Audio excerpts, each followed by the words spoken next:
Everyone, welcome back to our next session of Casus Immortalis with our lovely DM Adam here.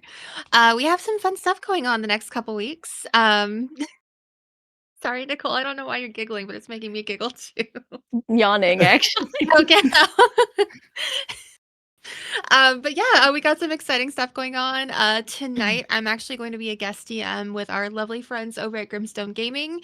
I'm very terrified because it is the first time I am running a different system other than 5e that I've never played before, and we're streaming it live, so it's sure to be very charming and endearing as I fumble my way through, but we're really excited to play. It will be Avatar Legends, so the Avatar Legends TTRPG, so really excited about it. On Monday, we are back with Echoes in the Grey City with our next session there.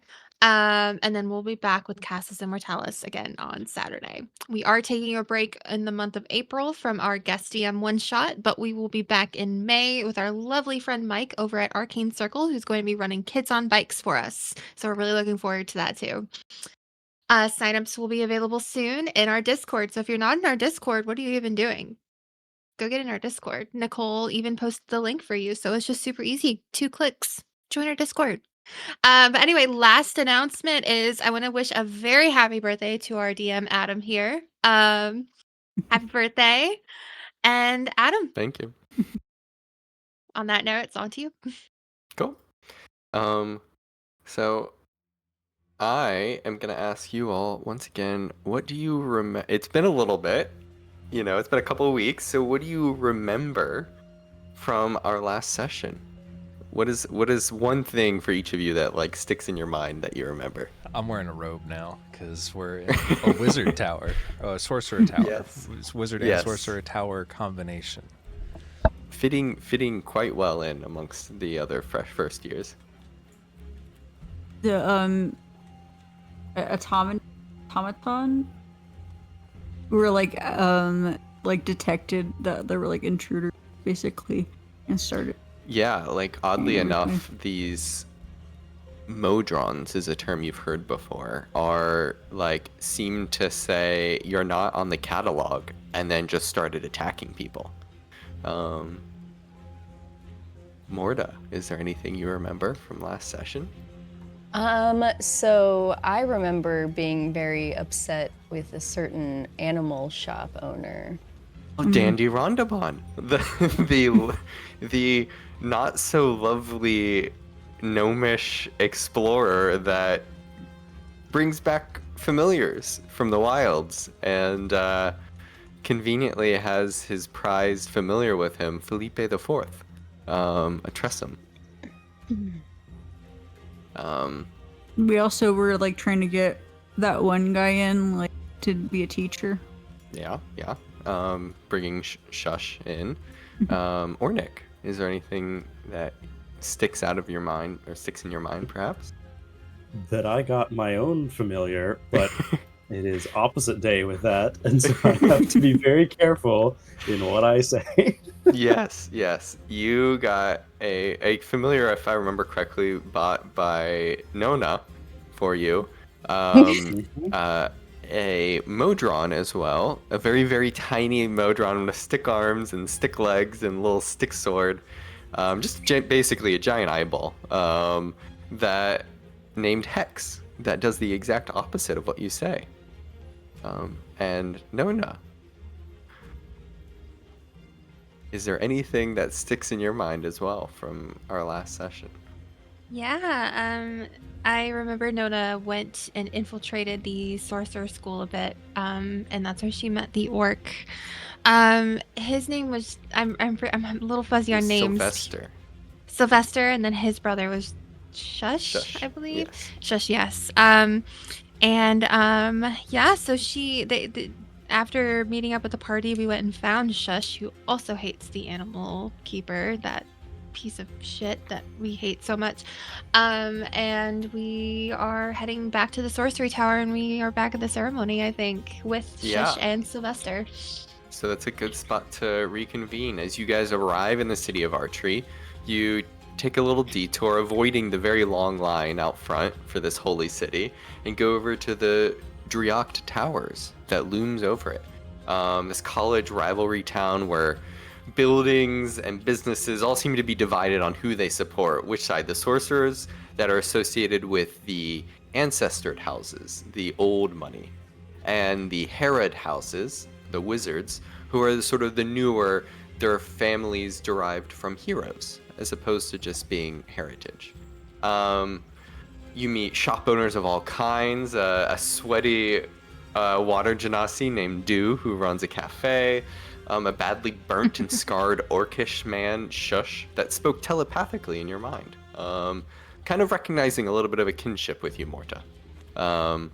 And his brother, Sylvester, as well as Dandy Rondabon, a familiar shop owner that apparently petrifies his pets to save on costs.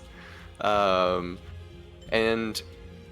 you arrive at the ceremony, the entrance, and there's a small speech from the headmasters announcing that in less than 23 hours, class of year 101 will begin your first classes for the new year. And Remiel, who seemingly is young Master Silvertongue, kin of Gab, unknown, gives this prophetic speech about conflict and division, and all you guys hear is like what everyone else hears you can see, but you are thinking on another level as you are aware of Ashrin, who has returned, and the inevitable war that's coming.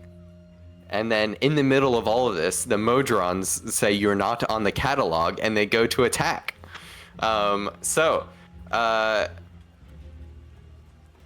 I am going to change the music. I have written down everybody's initiative scores from last time. So we're going to start with Gabriella.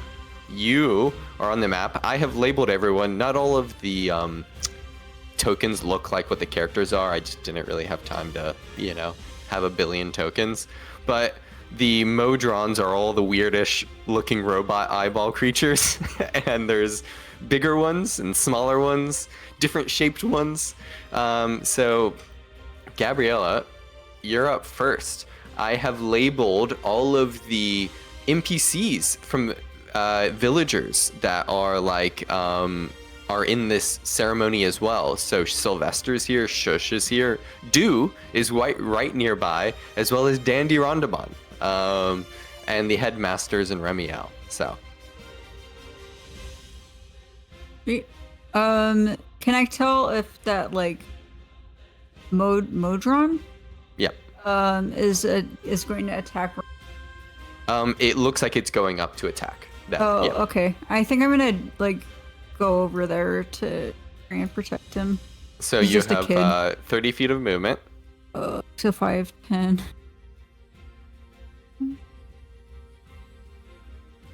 If you go that direction, you risk the one that's right next is going to attack you, but you can walk around, you can go to the right and then up. Go up here. Yep. Okay, you dodge out of the side as this Modron is just walking up to do. And what do you do? What can I do? Maybe I will...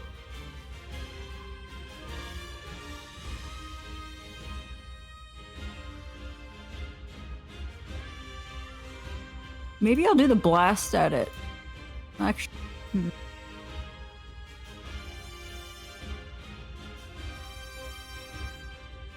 What are you thinking? Do you want to do damage? Do you want to do... What do you want? Yeah, I think I'm going to do damage on it. Okay. They're all at the end of your spell sheet. Keep scrolling all the way down to the bottom. 3. Okay. Oh yeah, okay. Probably this... No, that's not it. So, the headmasters, while you're looking up the spells, the headmasters are pulling at Remiel. Both of them seemingly both trying to protect Remiel, and in doing so, are trying to drag him apart. And he is stuck between both of them. They're both going to roll contested rolls to see if they can grab Remiel away from the Modron that is arriving up. So they are going to roll contested. So Spia is the sorcerer side on the left, and Shinnok is the headmaster that Nona met, asking about Lesteris. And it seems like Shinnok is the one who is able to drag Remiel 15 feet. Okay. Have you figured out your spell? I'll do, I'm gonna do Thunder. Okay. I think that'll... So for those now, for spellcasters, I think in the top left, you should, on the map, you should be able to see a little, like, it looks like a ruler. And you can go over and do rectangular template, and you should be able to draw a 15-foot cube from you. Oh. So for example, can you guys see like this? I can't see anything. Can you see that? Do I see that? So you can, this is like a 15-foot cube that's like next to you. So like you can like reposition it. You can do it in a way that you can avoid hitting Shush, and you can still hit like these two creatures. Okay. So what is their saving throw? Of the... What's the saving throw? Is it dexterity, constitution? Oh, It says on this spell.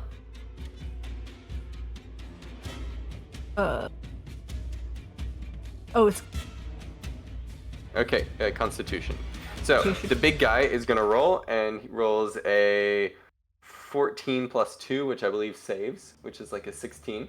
So they'll take half damage, and the small one that's next to Shush is going to roll a natural 2, which is a failure. So roll damage. I believe it's 3d8 for Thunderwave.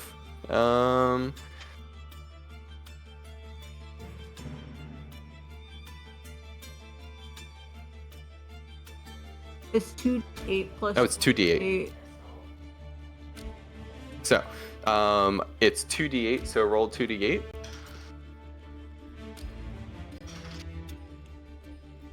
Nice. Okay, so the upper one's gonna take half damage.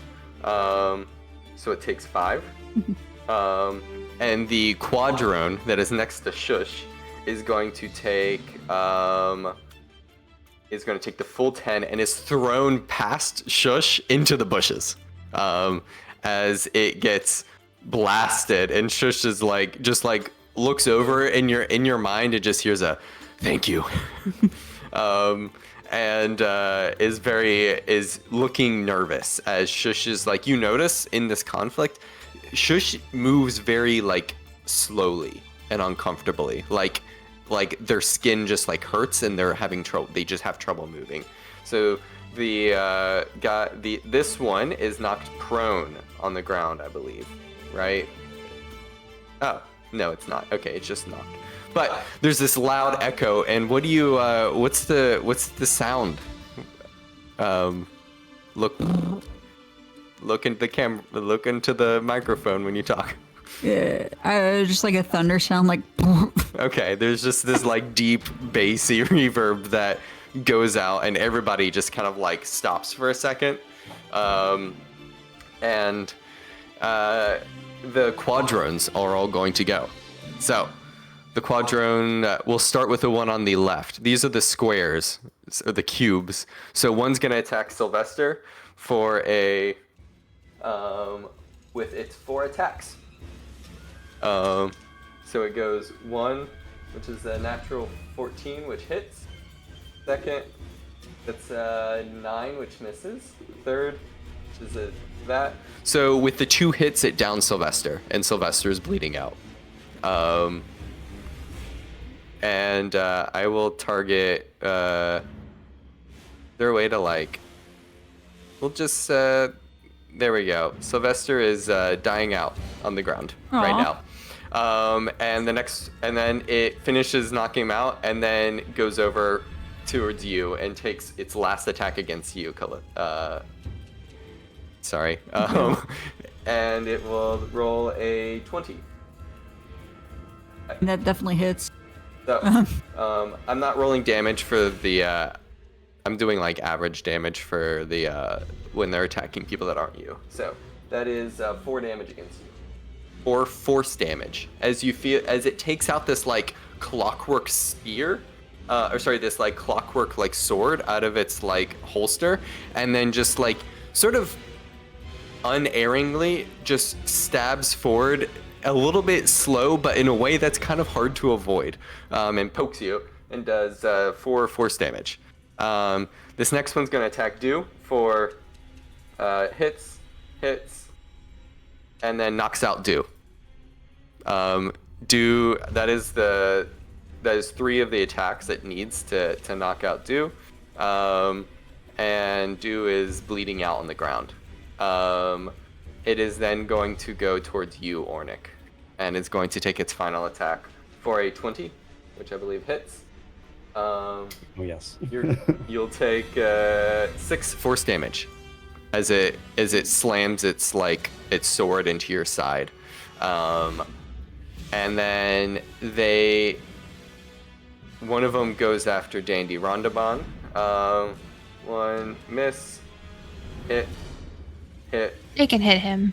That's Hit. fine. Yeah. So not don't only your care. allies, but also your sworn vengeance enemies, and knocks out Dandy. But Felipe IV on Dandy's shoulders guards, is like sitting on top, not guarding, is more just sitting atop the bleeding out corpse of you know, and that is it's going to take.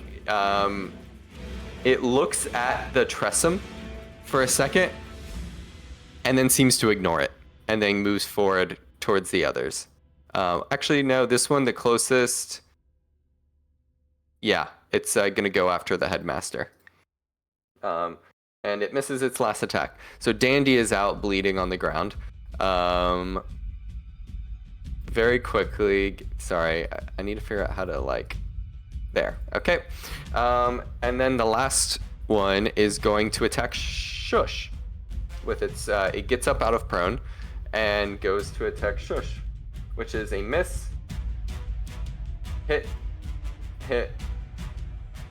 Shush is still up. Shush takes what is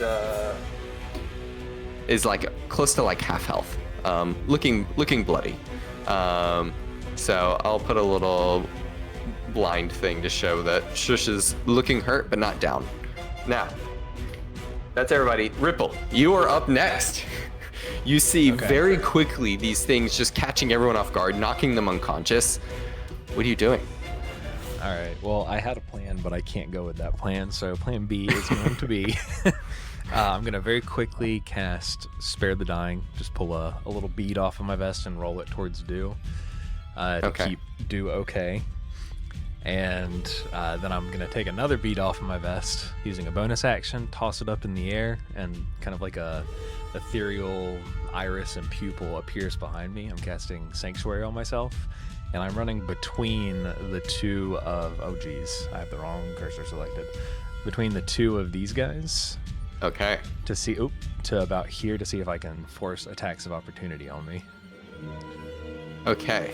So they will both take attacks of opportunity against you. Okay. And they both have disadvantage, right?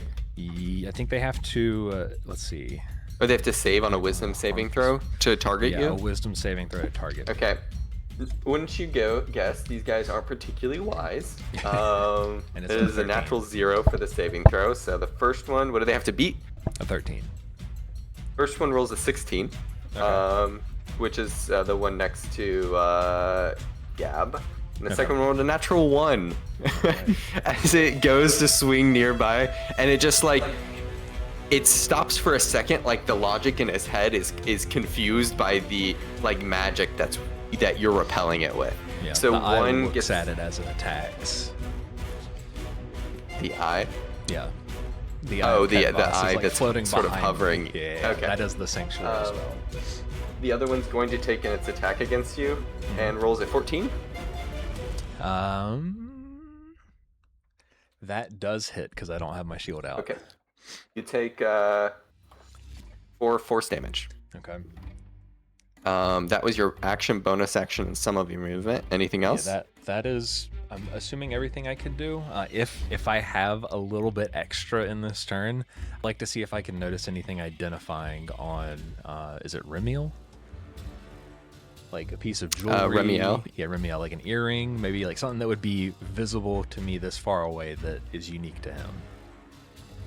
What are you looking like? Are you just trying to identify if they're important, or No. I'm trying to find something that I can use locate object on later if I need to.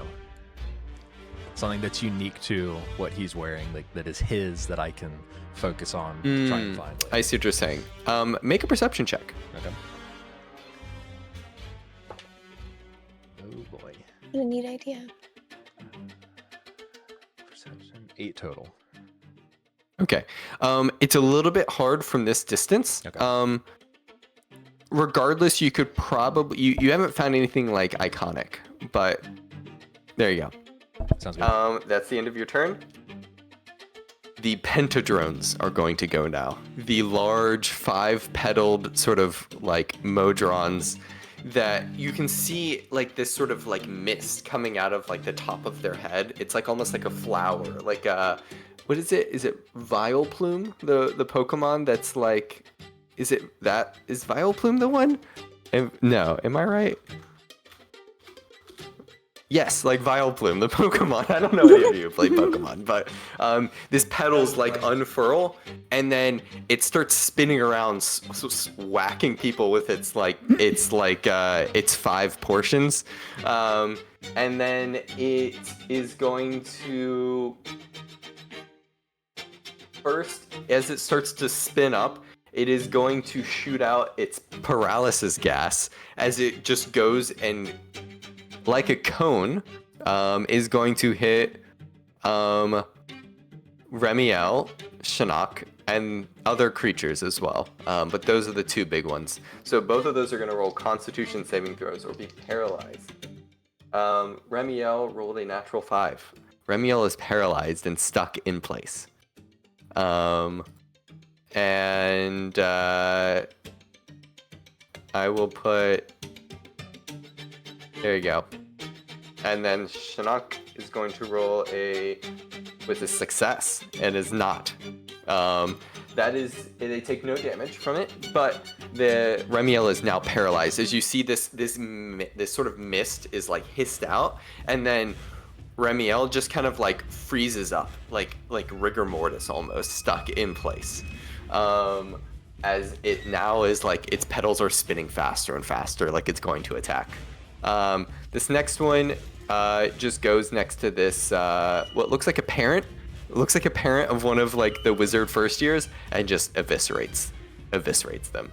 They're dead. I'm going to delete them off the map because they just run over and kill them. Can you guys hear the music, by the way? Yeah. Okay. For some reason it's bugged on my end and I can't hear it. I don't know why. It's like whenever it overloops. And this one is going to go towards these people and just eviscerates this noble. And that I just delete them because I'm not going to roll for them.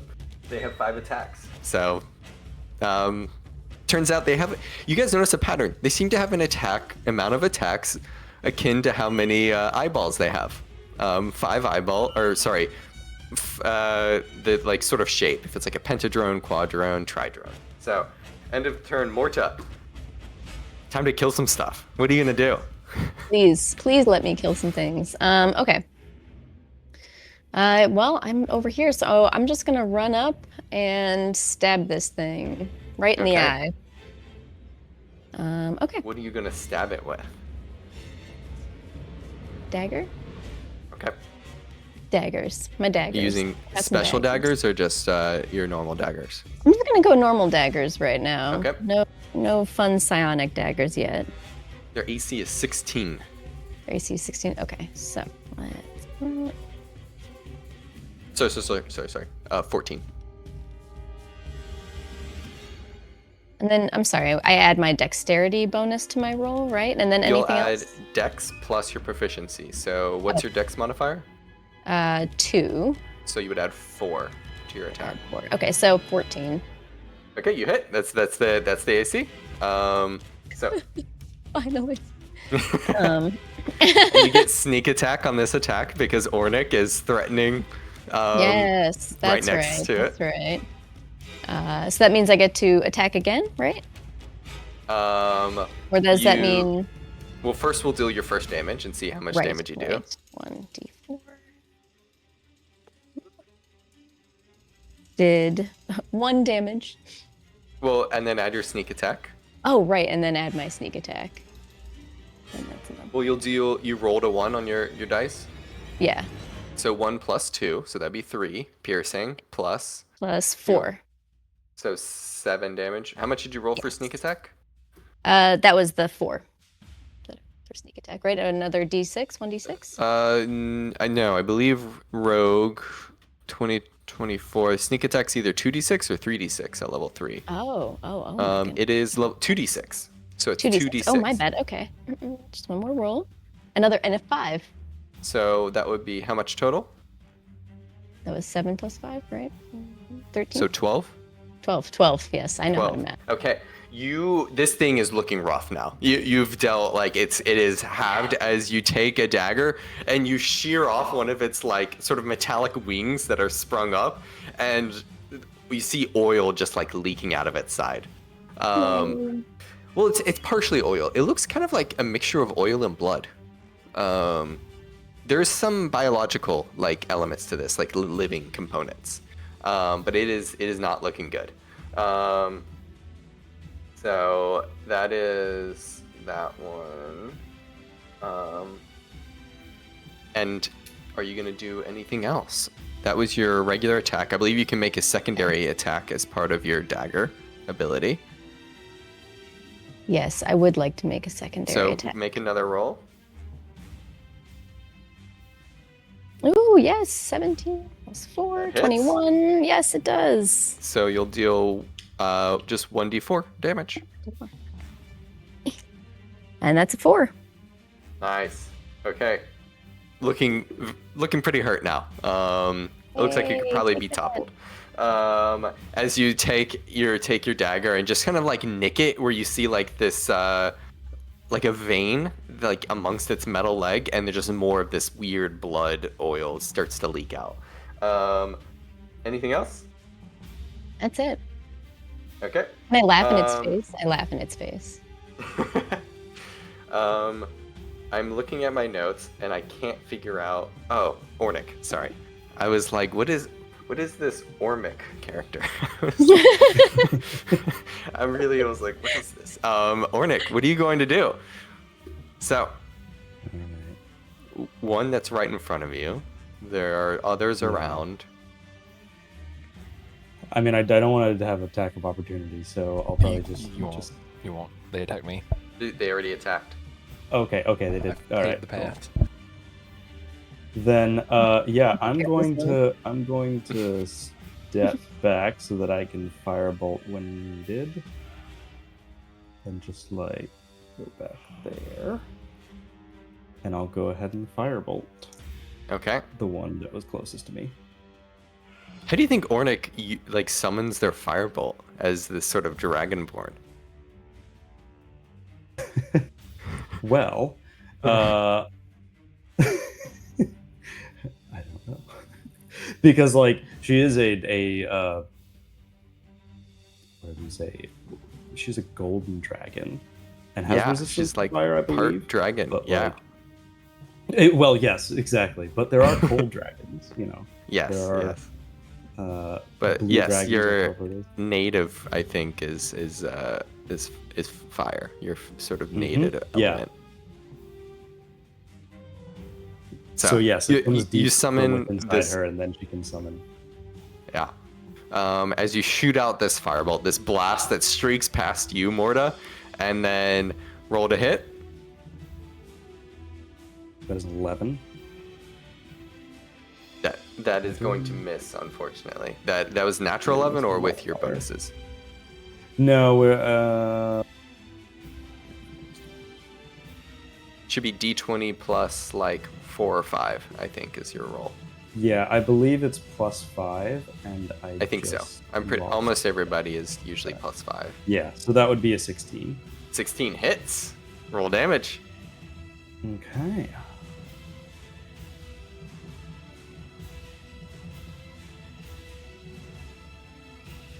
Four. So it'd be 1d10 fire damage. Yep. That's a 4 fire damage. 4. As you blast this Modron, the flame licks up this sort of oil blood up its legs, and you see it is just like it slowly starts to struggle, and as it falls down into a heap of like metal, and it is dead. Let's go. I'm going to target. Can you guys see it anymore? Did it like? Is it just like faded, or can you see it? I think it's gone. Okay, now you can see Oh. it again. Yes, now it's back. I'm just gonna put a little there. It is dead. There you go. Dead. So, good job, Ornick. Yeah. Anything else? Bonus action? You good? No, I'm good. Okay. That is that one down. You're up next. Tri-drones. The Tri-drones go. They stab towards this character. They are deleted. This one, 5, 10, 15, 20. Actually has to like spend its entire movement to get over here. This one deletes that one, and this one goes over here and deletes this one. That is the end of their turns. Nona.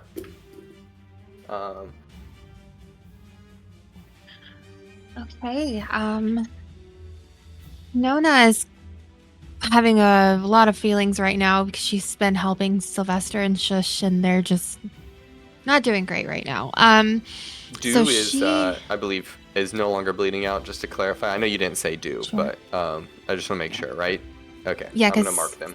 Spared the Dying, I think, was memorable. She is going to sprint. Nona's going to sprint up here. Okay. And she's going to swipe at this Modron with her greatsword. Okay. Roll to hit. As you pick up speed. 7 total. Is that with everything? Yeah. Unfortunately. Well, doesn't hit, but you I still still deal. do damage. Yeah, that's a... Hold on. Let me remember my I dice think for my it's weapon mastery. Your ability modifier damage. Right. So So- that's my... Probably like 2 or 3 or something. My strength, right? So... Yes, your strength. 4. It would be just the ability modifier. So what is Oh, your... I'm sorry. Yeah, 2. So 2? Okay. 2 Yeah. damage. Okay, thank you. I looked at the wrong Um, thing because it was highlighted in red. We're good. No worries. Okay.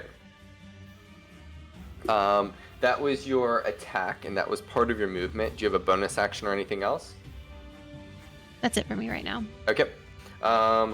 It is now Remiel's turn, who's going to try to save at the end of his turn, and fails with a natural 8 on his Constitution saving throw, and is still paralyzed.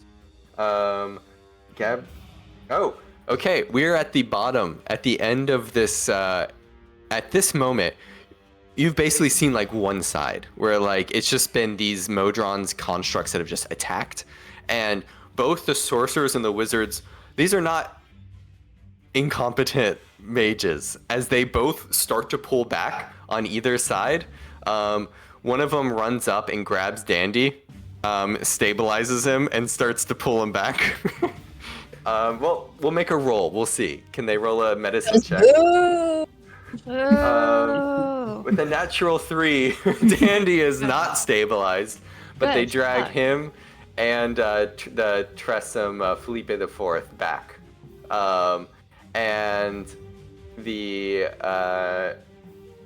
others do the same, pulling back to their respective sides and like entrenching themselves. It's mostly the Modrons left in the middle, because I think that's pretty much all of them, right? Yeah, they've all pulled back. Now, I need, we'll go, Ripple, roll a d4 for me. as both of these sides, now you just see like Harry Potter-esque, like wizards just throwing, like mages throwing spells. 3, the right side attacks as you see all of the wizards just throwing spells out, and anybody who doesn't have cover from the right side is at risk of being attacked. So, that is going to be Ripple. You are on the right side. Yeah, are these Your right AoE side spells or targeted spells? These are targeted spells. Okay, so I'll have to make a So wisdom save against they me. make a wisdom saving throw on you. Yeah. That is a 10, That misses. which I believe so fails. They have to So pick they another can't. target. Okay. Or No, fail the spell. they just don't. They miss. Nona, they are going to attack you. So it'll be you. Ornick, you're protected. There's like a big tower to the side. Morta, you're kind of... Honestly, you're protected as well because there's bushes that are in between you. So the that is a 22 to hit, which I believe hits Morta. Sorry, Nona. I apologize. So that is going to roll a d8 for me. Are you saying all tieflings look alike? Apologies. What was your That's a 6? 5. What is the chromatic orbs? Chromatic orb. Yeah, I know what Let's that see. is. That is D8. 1, 2, 3, 4, 5, 6. Oh, sorry, it should have been 6. We'll just say it was poison damage that hits you. I am resistant to poison. Okay. As the poison damage hits you, you take half damage. So, Beautiful. what was your 8 roll? Sorry? 5. 5, so you take 2 poison damage. As Sweet. this poison cascade, sort of like this, like, almost like bubble, this like roiling bubble of poison just like slams, and all of the Modrons that are exposed get bombarded from both sides with spells that are just being hit in the crossfire. So all of them are going to lose 5 points of health as all of them just get bombarded with attacks. And you realize that going out amongst all of these, unless you are protected on either side by cover, that you're also at risk at getting hit by these guys. So, I'm going to subtract 5 health from everyone. We're now up to the top again. Gabriella, what are you going to do? As you see your brother, Remiel, paralyzed, being dragged, but about to be basically razor bladed by this pentadrone that is spinning and spinning and faster and faster. I'm going to cast Plasma first. I'm gonna do it. I think I'm gonna do it over Remiel, so that the thing thinks that it's like. So you're going to target the pentadrone with it, though. Yep. Okay. And it's an intelligence saving throw, Yeah. which is a natural 0 for its bonus. It's gonna roll, and it rolls a natural 7, which is a failure. So tell me, what is this phantasmal force that appears? Yeah. So I grew up seeing a lot of some jewelers working on stuff. So I've seen the used, and I've kind of thought up this monstrous kind of I guess furnace-y monster kind of a thing that looks very hot and it would melt metal. Okay. Yeah. As it starts to spin towards Remiel, and it there's this weird moment where the logic in its brain is confused by this illusion that it falls for, and it actually takes psychic damage. So roll the 2d8 damage for it. As it feels itself being melted by this heat. 13. Nice. Okay. So that one, I believe, had already been attacked. So that one's looking very rough, actually. That one's not looking good. That was your action. You also have a bonus action. You can heal people. You can. I think I'm gonna give. Well, you can't heal people. Sorry, because you already used a leveled Yeah, spell. I'm gonna give Bardic Inspiration. Bro. Okay. As you inspire Remiel with a little ditty. Yeah, little ditty. And or is it a little quack? It's a quack. A little I'll quack. know a musical quack. Quack quack. Something. I don't know. Quack quack. Yes. That is the end of. And then you're gonna move. I don't think so, because I'll take an attack up top. if I Okay. So Anything else? that's it. Okay. The headmaster is going to continue to pull Remiel. 5, 10, 15, 20, 25, 30.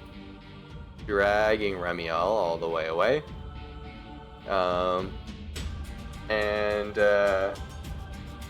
It is now the Quadrone's turns. So they're going to go 5, 10, 15, 20 towards Remiel. And this one is going to attack.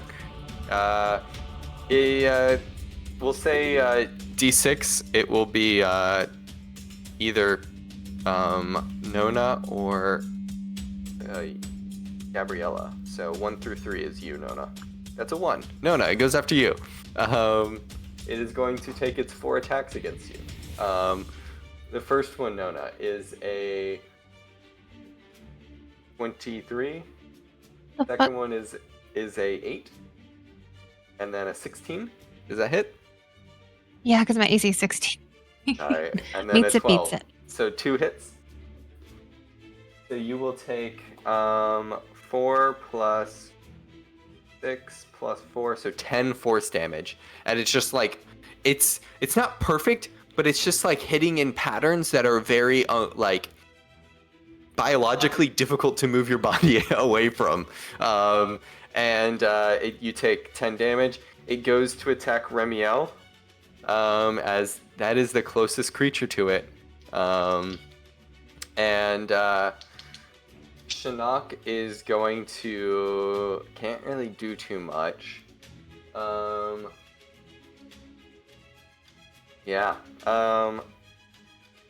is...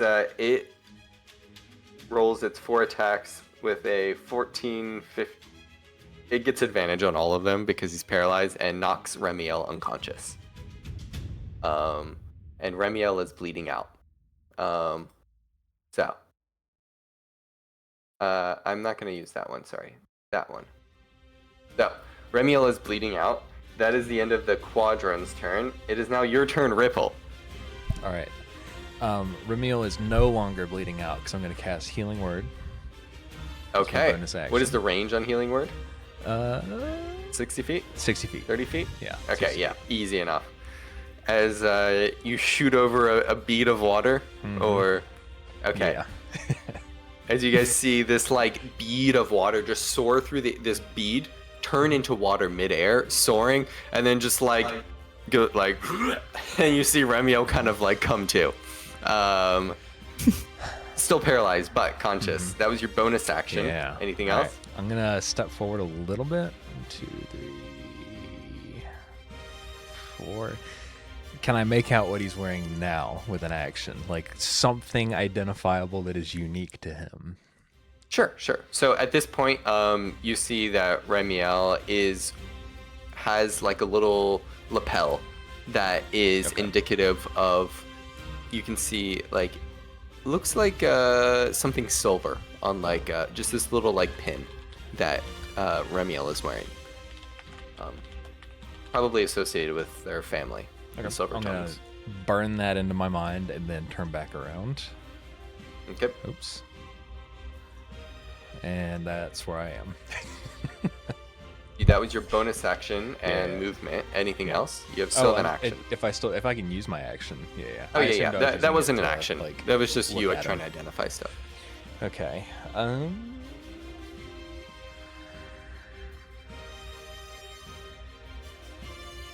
This is tough.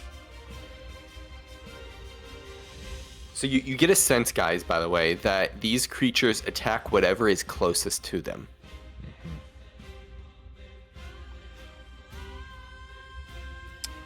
or rather, whatever is not on their catalog, but is closest to them. But it seems like almost everybody, except I believe at the end of last session, Ripple noticed there were 2 elves that weren't seemingly targeted by this. Yes, I have that written down right here. It says 5 nobles and 3 noble children, all of the wizard faction, are explicitly not being attacked. Just those parts of the wizard faction. Just those 5. So, I am what are you gonna do? Because I can't. I'll break sanctuary if I do something that like negatively, like a negative spell effect on an enemy. Like if I attack an enemy. So I'm gonna cast Fog Cloud, kind of like right here. Okay, hoping to so that blind this large creature right in front of me. So, oh yeah. Also, this headmaster, I apologize, should have taken its turn at the end, and is going to pull back to this side, and is going to guard and is going to attack this one. So thank you for pulling that out. So there's a fog cloud that's over the top of it. I'm gonna put it right there, more or less. Okay. And does that deal any damage? No. It's just that area is heavily obscured for 1 hour, or until I lose concentration. The headmaster that's right next to this one is going to cast banishment. As you see, it looks up towards it, and you just hear this like. Honestly, it's a. What languages do you all know? Halfling. There's this language Primal? that almost sounds Elvish? like Ornic. You're the one that recognizes it the most. It kind of sounds Tabaxi, but different. Like it's not the same, but it sounds like Tabaxi-ish. And that creature is going to roll a charisma saving throw for the pentadrone, and it fails, and it is banished as it just disappears. As you see this like magic as it grabs both petals with its hands, the headmaster Sphia, and she's like buff, and she just kind of like tosses it into the air, and it just flies through a portal, and then the portal goes whoop.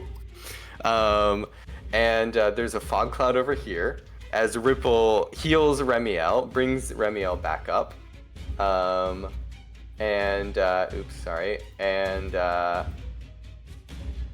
is conscious. And anything else? Okay. Man, the music for some reason just keeps cutting out for me. The pentadrone that's left is going to wander towards you, Ripple, because you're like relatively closest, and it's kind of like half in and half out of the fog cloud. And then this one goes over here, 5, 10, 15, 20, 25, and is going to attempt to cone them. And this one is going to attempt to paralysis gas you, Ripple. Actually, first it's going to see if it gets it back on a 5 through 6, which is 3. It does not get it back. So instead, it is going to make a wisdom saving throw with a natural 0, which is a natural 2, and cannot hit at you. And is going to instead, like, what is the sanctuary? What happens when it can't hit you? It has to either fail its attack or pick another thing in range to hit instead. Okay. It is going to discharge electricity out of the petals, as it makes ranged attacks at disadvantage against nearby creatures. It is going to go towards, I think, unfortunately, it's going to go towards Gabriella. So, Gabriella, that is a disadvantage, which is first one, I think, hits for like a 20 to hit. Yeah. Second one is a 7, then a 5, a 19, so that's 2 hits, and then the last one is an 8, which misses. Yeah. So 2 hits out of like these like lightning bolts that come out of the fog and just kind of like arc off towards you, bouncing off the ground. You take 9.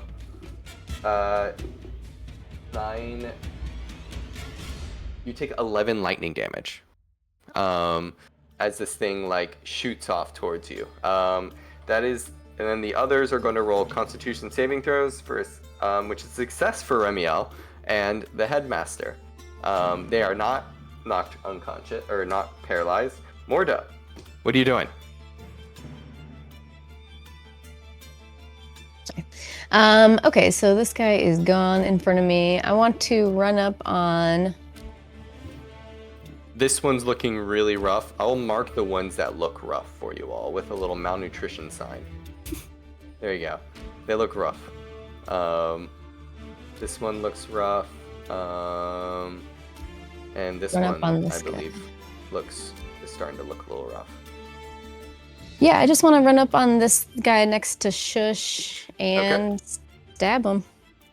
You'll get sneak attack because Shush is not downed, and is defending himself. That's good. Unfortunately, I only rolled a 5, so that's a 9 total, so I did not hit. Okay, but you get a second attack But that's right, I get to try again. with your dagger. All right, much better this time. All right, so that's a 21 this That time. hits. With my dagger. Roll damage. My So D4. D4 and then Okay. add 2d6. Perfect.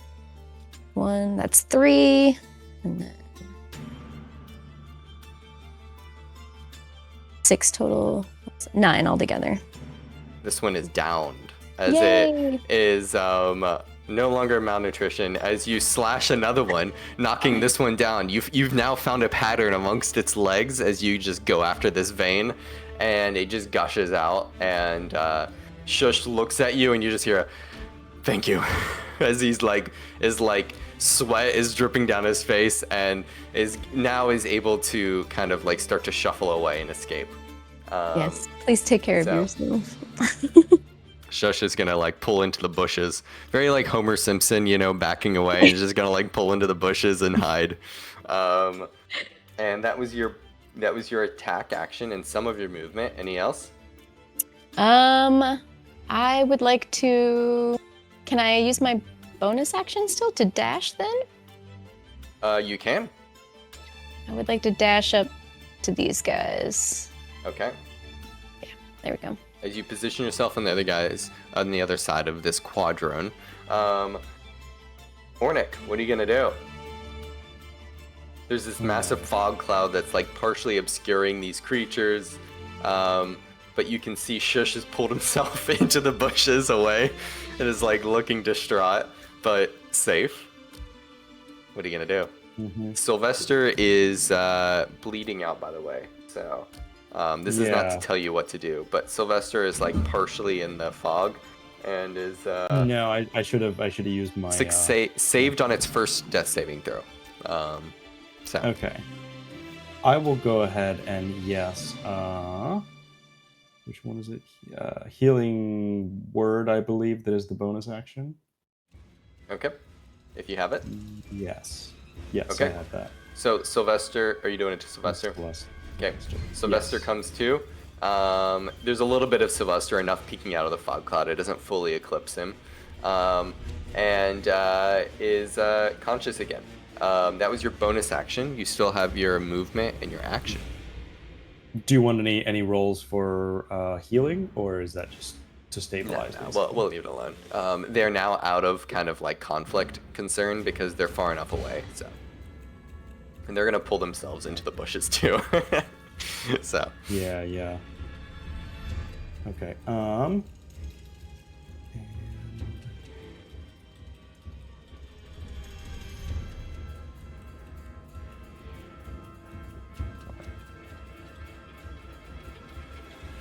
You said the fog was...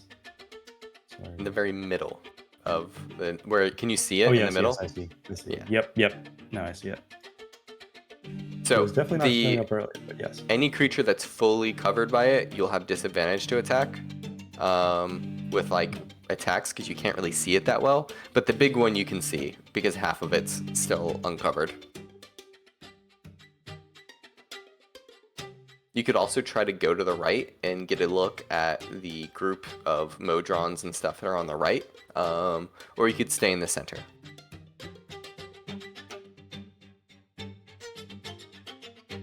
I think I can at least get back up to here. I don't know if I'll be encumbered by the bushes and I have to go like a little bit more to the straight ahead rather than a little bit curved to the right. But, Yeah, that's fine. You can do that. I will just move myself. Okay. I can undo the measure, and now I'm doing movement, select targets. Nope. This one? Yes. You can go 30 feet. 35, 30. Okay, yeah. Just around I the corner, I you do can 30. see pretty much everybody now at this point. Okay. All right.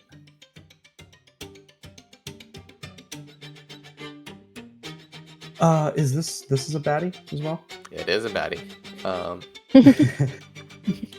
Who's that baddie? You're probably doing okay. Then I'd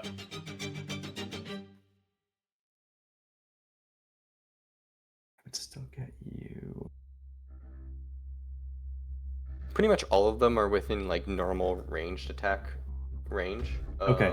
Yeah, but most just spells. looking at it, I would, if I do a line spell, I've got my breath weapon that I can do. But okay. It's gonna hit. I don't know how much far more that people. is as a Dragonborn. I don't know if it's super far. The line, at least what I have, is a line that is 30 feet, and then a cone. Okay. that's 50. No, you can hit them then. In fact, if you wanted, you can position yourself. You could have positioned yourself next to Gabriella, and you could have hit this one and this one in a line if you wanted. You could split the difference, and otherwise you can hit one of them. So like if you're like one to the left or two to the left. Let's give that a try. That should be fun. Okay. So they're both gonna roll dex saves, I believe. So one of them Yes. is covered by fog and doesn't really see it coming, is going to roll at disadvantage and fails with a natural 5. And the other one rolls a 13. Does that succeed?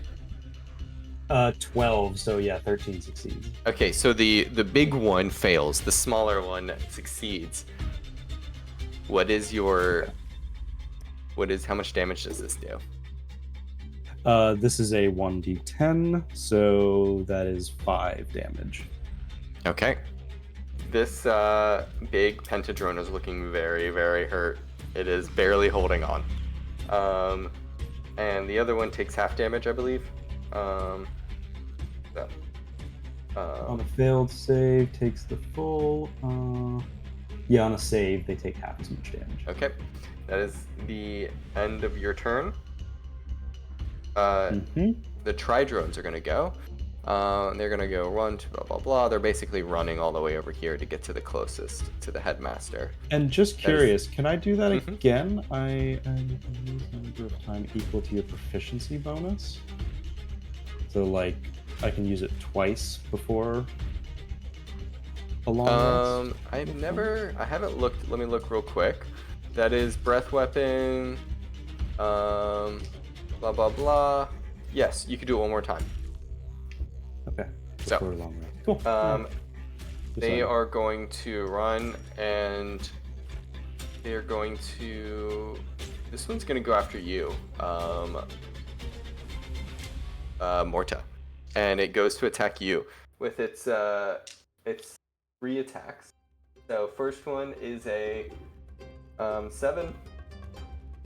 Second one, 6. Next one is a 16, and then an 11. I believe only one of those hits. One does hit. As soon as it hits, Nona's gonna quickly jerk her head to the side, and Morta, you're gonna feel a bit of a energy suddenly surround you. It feels almost warm. As you do, whatever damage I just rolled, whatever damage you take, you get -6 to that damage total. Well, instead of taking the 4 damage that you 4 force damage, instead you take none. As you see, is there's almost this like I imagine it's like a psionic barrier, just kind of like pulse out, and you see the blade hits you, and this like robot Modron thing looks super confused, and it's like, you are not on the catalog, and it's like it pokes you, but nothing happens. Very cool. That is the end of its turn. The other ones use their action to dash. Nona, what are you gonna do? Nona is going to take another swipe at the Modron in front of her. This is going to be 17 to hit. That hits.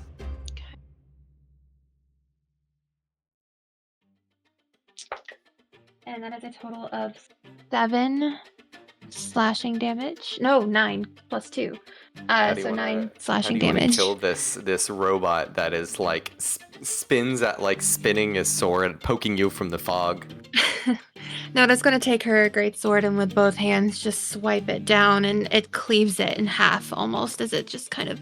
And as you see it cleaves it in half, you can see what looks like a large plate in the middle of its head of like with like runes and all sorts of things inscribed on it, and then just clockwork gears, and there's little bits of like flesh that are in there. Like there are weird elements of it that it's alive. And it falls to the ground dead. That's my turn. Are you gonna move or are you gonna stay there? I'm going to stay right there for now. Okay. We're now going to go to Remiel, who's going to try to save again. He's got Bardic. Who now has a Bardic Inspiration, which is a D4. Yeah. With a natural 4. It's a D6. Oh, it's a Sorry. D6. The natural 4 adds 2, brings it up to 6. He's going to use his Bardic Inspiration. He needs a 5 or a 6. The DC is 11. So. Oh, that's a 4. No! Okay, he rolls unfortunately only a 10 on his saving throw with your Bardic Inspiration. Is still stunned. And Morta, roll a D4 for me. We'll see whether one side attack, both sides attack, or they only hit the Modrons on a 4. Okay. yeah. They do not target any of you guys, and this time manage to hit all of the Modrons. This Modron is downed, as is, and the rest of them take damage. They all take roll a d8 for me, Morta, for the amount of damage.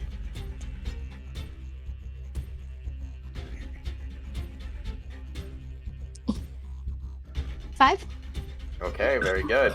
As 5 damage from the rest of them. That is that guy dies. Looking rough, some of these guys now. They've been like almost all of them are looking rough at this point. So all of them have been at least halved. As the wizards and the sorcerers seem to focus on the robots that are like holding the middle of this battlefield, and you just see them getting peppered with chromatic orbs, fire bolts, rays of frost. All of them just like, even like younger first years, just pelting them with these cantrips from either side. And you're like, man, it's really good they're actually hitting them.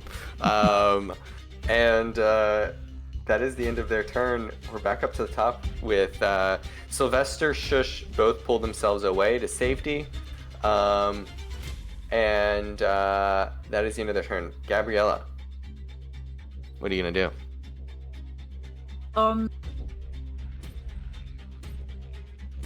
Your spell has ended, the 2nd level spell, because the creature you illused is now dead.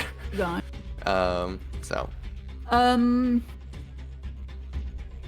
What if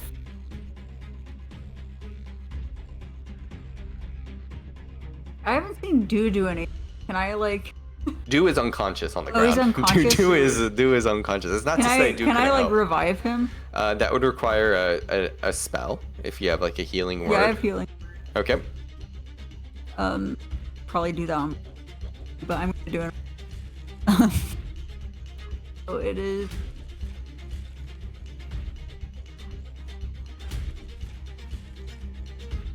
Two D4. Okay. Do is going to pop back up. And Do will be taking his turn on a 7. At the end of the round, Do will go.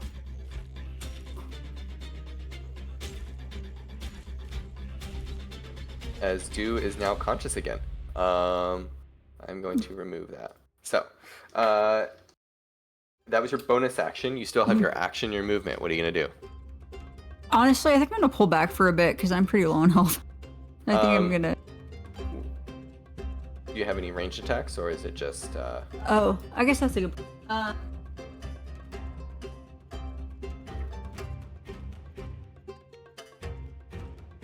can do. Maybe I'll do. Fish. Oh, that's already. It's my. No, you can do that because that's an action. You did your bonus. You can vicious mockery, for example. The creature's attacking your brother. Yeah, I'm gonna do that. Like the big guy over there. Okay, you vicious mockery that one. Wisdom saving throw with a success for a 16. So unfortunately, it doesn't take effect. No. You throw a little quack at it, and it seems to be so far away that unfortunately it can't hear you. No. You need to get closer. Oh no. That is. Are you gonna move to stay there? I'm gonna just move like Okay. a little bit over. I don't think I'll let him move. It's fine. Okay, the other headmaster is going to also go, and it's seemingly it saw the banishment was effective and is going to try to banish the other big one. For a charisma saving throw with +0, +1, which is actually is a success. It rolls a natural 17, and the big one, unfortunately, as you see Shinnok go to grab it, and it like his hand, he almost gets cut by the razors of this metal pedal that's like spinning around, and the banishment does not work, unfortunately. But goes and drags Remiel into the building, away from the rest of the. And the others are have like pulled them back in. They're getting further away. Unfortunately, leaving you, Morta, a little bit near most of them. The wizard's a practical bunch. And they escape, and they run away. That is the end of the headmaster's turn. The quadrones are gonna go. So one of them's gonna attack you for a. First attack is a 23, a natural 20, a 19, and a natural 1. So the first one is going to be, luckily these are all d4s. So first one is a 2 damage, not much. Second one is going to double the dice, so 1 to 2, so it goes 2 to 3 damage, so 2 and then 3, so 5 total so far. Once again, you're gonna see Nona jerk her head on that second attack. Well, the last one is 5, so I'll let you do that one if you want. Okay, the last, that's fine. because it being the most damage. That's just -1, but it's still Okay. something. So instead of 5, so it'd be 9 damage total after everything is subtracted. As once again, there's this psychic rebuff, this psionic blast that like kind of like you feel the blade doesn't sink in as much as you were expecting. And now Ripple, what are you doing? Okay. Creatures I'm are going pulling to- back. These things are looking rough. All of them I'm gonna mark with a little malnutrition sign for you. All right. I'm gonna spend my action burning a channel divinity charge to use divine spark on Nona, or not Nona, on Morta. So I'm gonna heal her. Get mixing up the tiefling thing again. For let's see, 9. What is the Healing. range on this? 30? Oh, you're 30 within. feet. Okay, so 9 HP. Mm-hmm. Very nice. And then I'm As gonna you push up to help. Oh, hang on. I'm casting Fog Cloud still. As you call upon your god, and you see this like water flow out from Ripple's hand, and then just like you feel yourself jolted back a little bit by this almost like watery kind of like sheen to you as you're refreshed. There we go. All right. And then I'm here. Okay. That was your action and movement. Bonus action? Good. No bonus action. I'm good. Okay, the pentadrone is going to go as it runs up towards both of you and just like steps in between both of them. Oh, there was one hidden under here. I didn't see that one.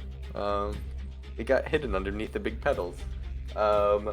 Is going to take its it's going to see if it gets its paralysis gas back against you two. With a natural 1, it does not. So instead it's going to take 5 attacks. Is going to try to roll against you, Ripple, but makes a wisdom saving throw of a natural 9, which fails. Okay. So instead, unless you drop it, it is No. going to take It's all of duration. its attacks against Morta. Yeah. It is going to feel... It's going to just like slam its petals down one at a time towards you, like just slamming on the ground as you try to dodge. That is a roll of first one. Oh, 21. 20. 10. One natural 20. I rolled really high. I'm sorry, 17. So I believe that would have been 4 attacks, including 1 natural 20. So the first one is 7 force damage. Second one is 5 force damage. You don't need to go any further. Okay. As you see, it knocks down, and it does not keep attacking because these are creatures of logic, and it sees you fall, and you are dealt with as you are bleeding out. And it goes over towards the it goes over towards Dandy, and the others. I'm gonna roll a d6 to see whether it attacks the wizard or Dandy. Come on, Dandy. I rolled a 6, which is Dandy. And it knocks Morta's Dandy like- unconscious again. You see Dandy is like come to in the middle of this as like the wizards have poured some like potion in his mouth, and you see that Felipe is just sitting on top of his head, and then Dandy comes up, and then you just see he just gets slammed in his chest and goes unconscious again. Morta is And, hurt but smiling. Morta is dying with a smile. Just smile. And that is the end of the Pentadrone's turn. Morta, roll a death saving throw for me. And how do I do that exactly? What am I rolling here? You'll roll a d20 and tell me whether you roll above a 10 or below. Below. So now, I would like to remind people, you all have this re-roll when you really don't want a roll to go bad. I'm not saying to use it right now. Death saving throws, at least the first one, isn't the biggest deal. But just a reminder, you all have some re-roll abilities if you want. It's the penumbral feature that was added when you guys came back from the knot. So it accumulates on you, this strain, and it builds up, and it's almost like this like tension, but just remember, you can re-roll if you guys want. So that is a failure for you, Morta. Or Nick. What are you doing?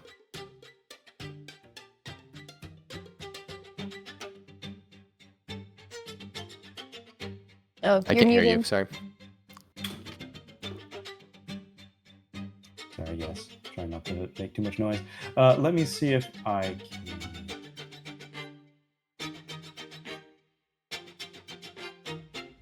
First on Morta, in range of. I mean, healing word is 60 feet, so I should be. Yeah. All right, so let me just go ahead and healing word her. Okay, you can healing word Morta. Okay.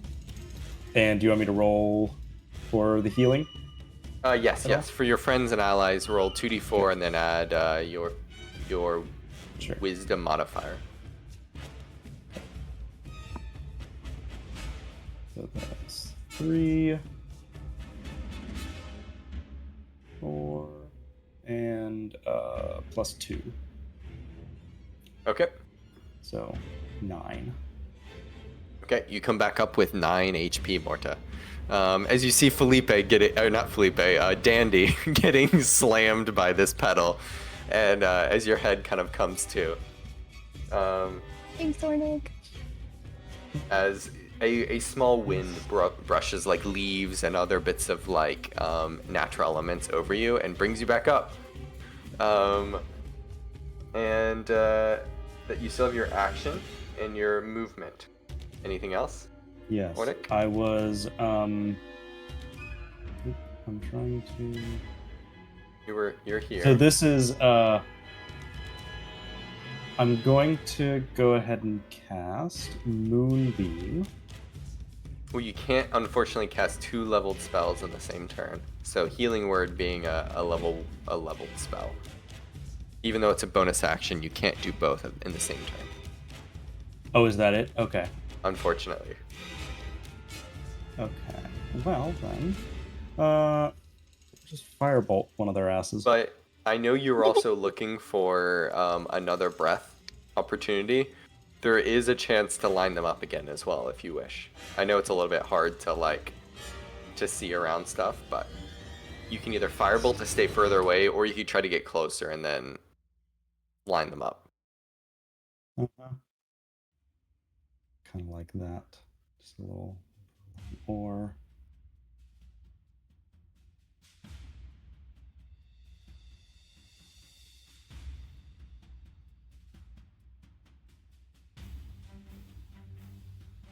Too far. I could go roughly there, though. Yes. And then, yeah. And you can hit all 3 of these people. So they're all going to roll dex Yeah, saving throws. Okay. As you open your mouth let's once go. again, and you can feel a little bit of your draconic heritage, and this gout of like flame just like shoots out, snaking across the ground.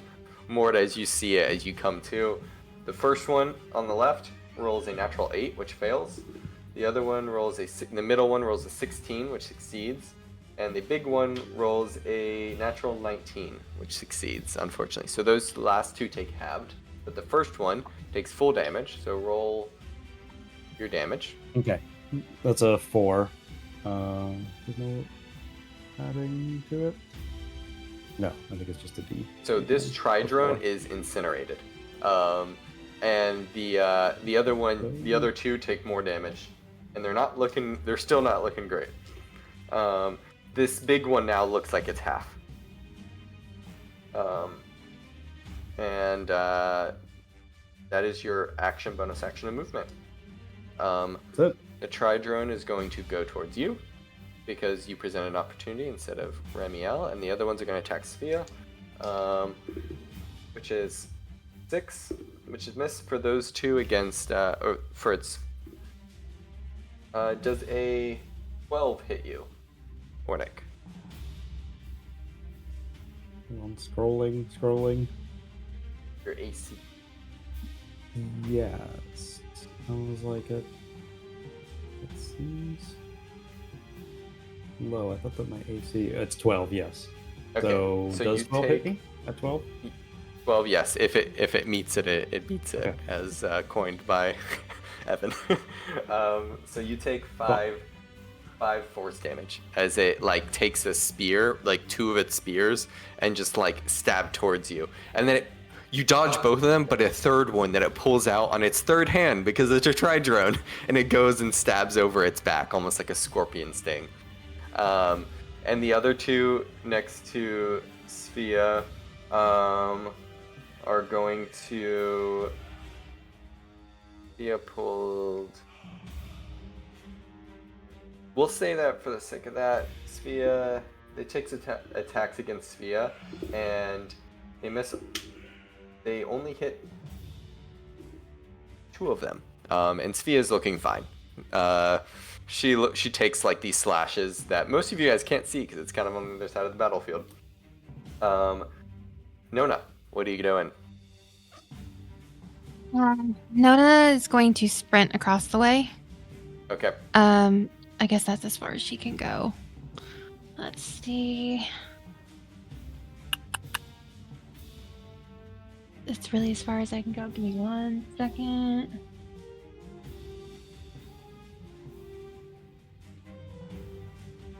I guess I'm gonna dash. I'm gonna dash and stand right here, and that'll be my turn. Okay. Do you want to take like action surge or anything else as a fighter? I know that as you run across and you use your action to dash, you can, if you wish, to also action surge. I believe fighters have it. Yeah, we do. I only get it once though, so I'm gonna hold off for now. Once per short rest. Yeah, thank you. So if you want, you can hold it off and save it. Yeah, I'm gonna hold off for now. Okay. And you position yourself in a spot where the in between you and Morta and the other one, so that they might attack you instead. Position yourself wisely. And then Remiel is going to try and save one more time, but at this point Remiel has been pulled to safety inside the wizard's headquarters. So Remiel is safe at this point. Unfortunately still rolls an 8. And Remiel just cannot get out of the paralysis. And Dew takes his turn. As Dew stands back up, who healed Dew? I brought him. Was it Gab? I think it was a combo of us. Okay, as both of you save him, Dew kind of brushes himself off and just kind of like looks at you and is like, "Thank you." And is just like walks over and comes and just looks at you and gives you like a wink, Gab, and then in his other hand, pull down my sunglasses, pulls out similar to what you guys have seen Ripple do, pulls out a swirling ball of acid in the air and then just chucks it at the one that's next to Morta, and is going to roll a d20 roll. And if unfortunately, no, it's a dex save, right? So it's a dex save. So that very low roll is good because that's the dex save. And it takes how much acid damage? Ripple? D6? I think it's a D6, yes. Okay, it takes a full 4 damage. And this thing is... You see it just melt in front of you. As it's just like looking catalog. And it just like... It's like speech slowly slurring before it falls. And it just kind of into this like melted heap. And it is dead.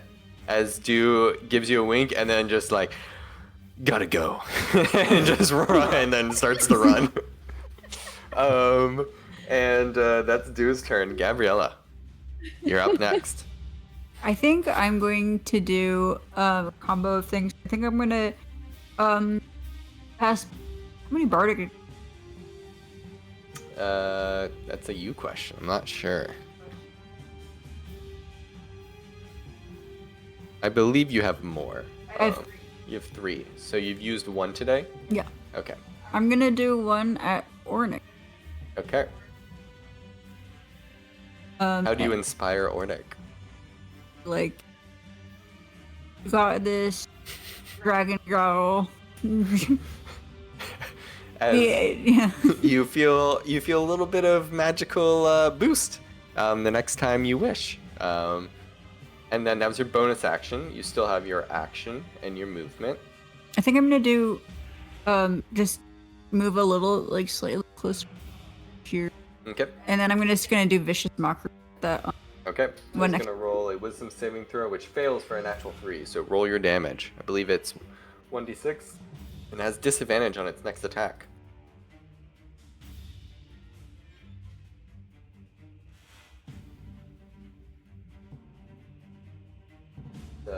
It's a cube dice. The 6 Oh my regular goodness. dice.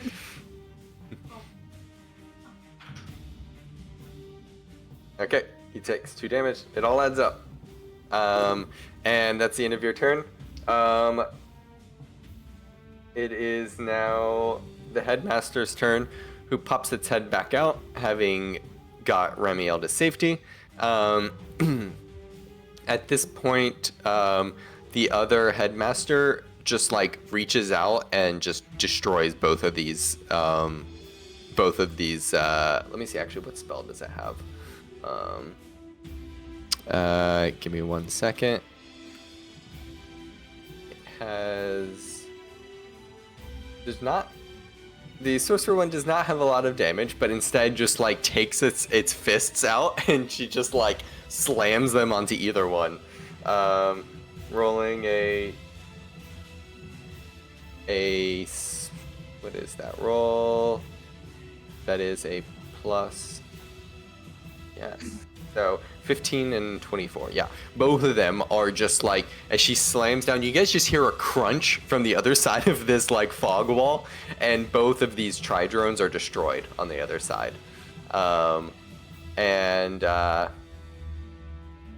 The other headmaster is going to come out and just looks at, he's like, he kind of like wrinkles his nose, puts his hands together and slaps, and then one more time, and is going to try to banish again.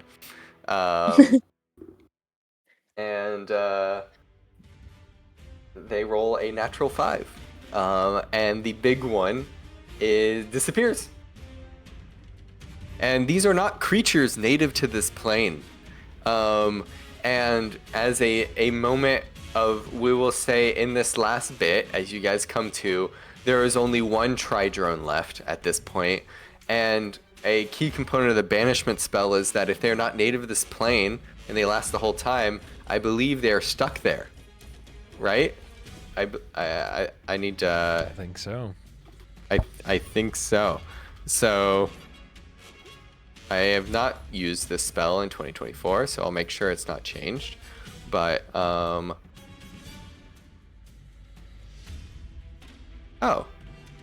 maybe not. I don't think so.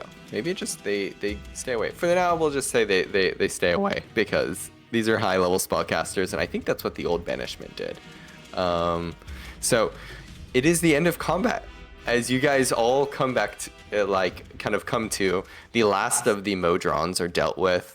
We'll say the fog, if you can remove the fog cloud, as there is like craters in the ground from these mages that have like thrown like arcane blasts from either side. Both of them are still completely on edge. As both headmasters have kind of like pulled each side apart, and this ceremony has been destroyed. You see a number of first years that have been killed, as well as a few. Luckily, Shush, Dew, and Sylvester are all still alive. Remiel as well. And most importantly, Dandy Rondabon survives. Oh god. As Dandy comes to with Felipe IV on his shoulder, and just kind of peeking his head out, blood dripping. And there's just this like awkward tension in the air between both of them. Can I so in the last session I like had grabbed a piece of like the octopus or whatever from like the appetizer area. Can I try to like lure the cat over? The Tressum? The Tressum. Make an animal handling check. Oh no. I should have given this to Ornick to do. Yeah. Oh. It's a 6. While she's Unfortunate- doing that, Yeah. sorry, Nona's just going to, for the love of, and then she's just gonna walk up to Dandy. I can't believe it. She's going to just run him through with her sword. So you to know what you're doing, you are in the middle of like there is just all of the wizards here, including the first years. The conflict has ended. Dandy is not like, Say we go Dandy from at comes night. to. Yeah. I will Everybody say can this see as that he is still alive. as a for something your character would understand, not to tell you to act Yeah. differently. While the conflict has ended, everyone's tense. You would be killing this gnome in front of everyone.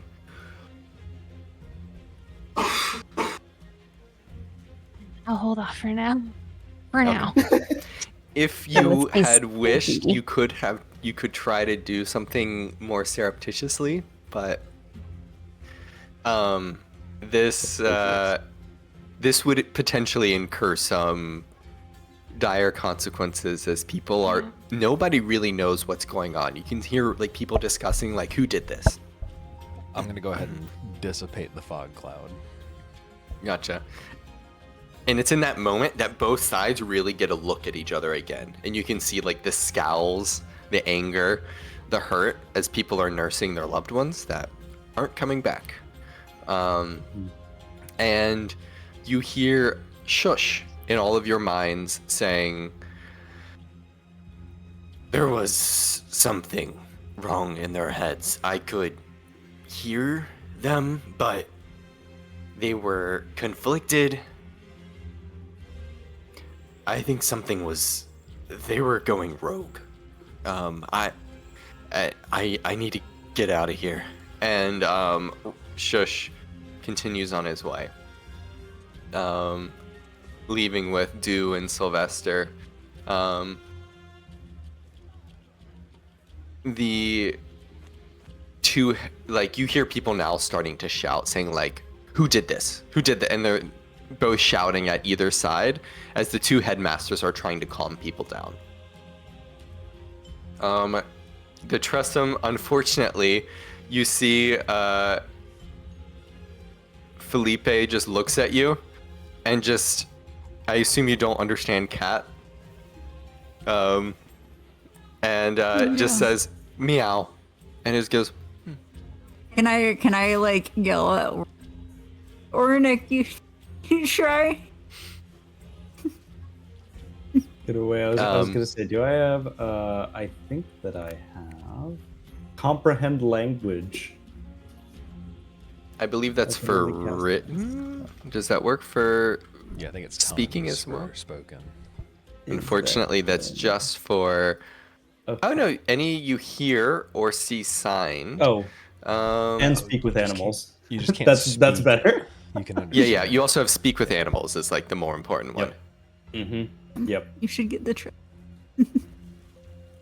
Are you gonna Alright. cast? Are you gonna use a first level spell slot to cast this? Yeah. Fuck it. Let's put that cat. Okay. As you say this, you see as she offers this little bit of like octopus to that like wiggles in front of the Tressum, and weirdly enough, the Tressum, you understand the animal, the familiar. The Tressum still says meow. It is literally saying meow. And you're like, oh my god, it can speak normal. It can speak common. It's just saying meow to fuck with people. And it looks at you as like the recognition. It is like, oh. I only eat sashimi. And it turns around. Well, is there anything else that you would like? Everyone else just hears like. lots of great things.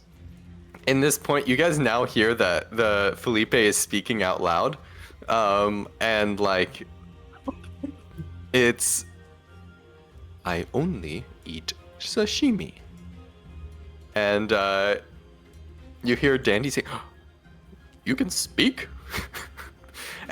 And Dandy is like blown away at this and looking like askance.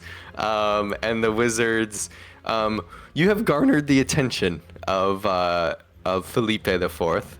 But Felipe the Fourth is very determined to get sashimi. Do you want to go get some Okay. sashimi? We'll go buy Hey, you some want to get sashimi. sashimi together? You go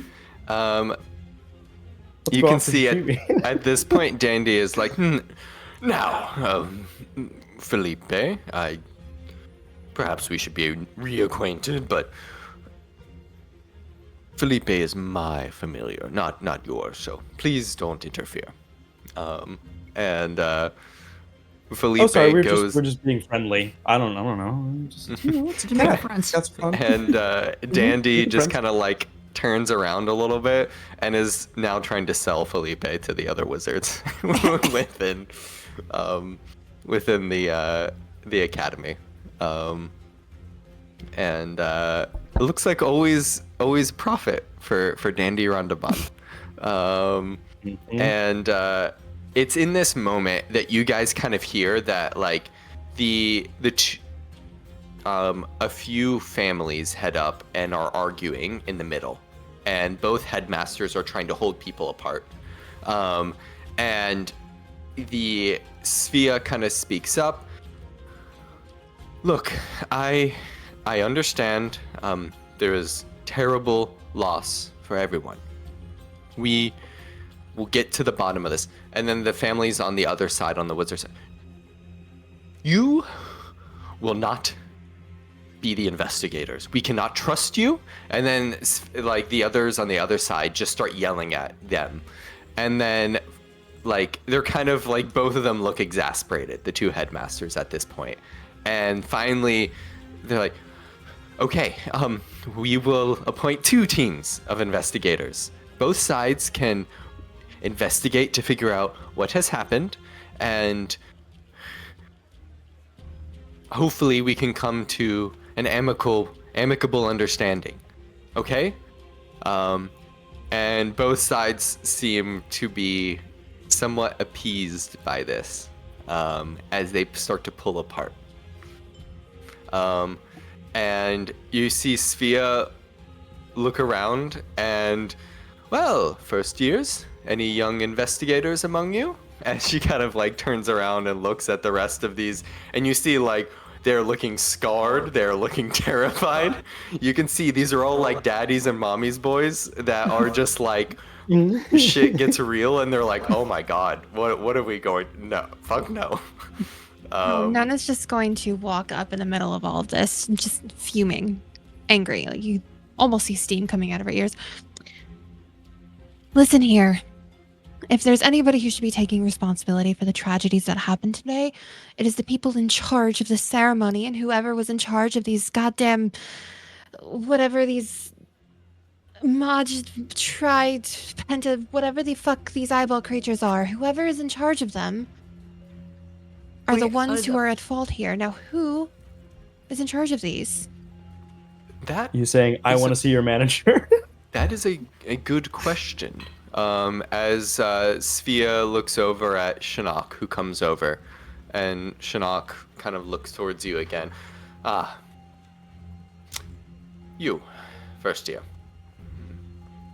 What was your question? The person who brought these... Wow, you are a whole... I don't like you, but right now you're going to tell me who is in charge of these creatures. Well, I don't like you either. It's a good thing I'm not do I reading. look like I care? Svea puts her arm on your shoulder, like, and she just kind of whispers in your ear. She's like, "Maybe we reserve this for later, and you can explain who you are." As Svea pulls back, and Svea speaks up. Our first year raises a good point. We need to figure out who handled these Modrons. And I want, perhaps you all can be our investigators. First year.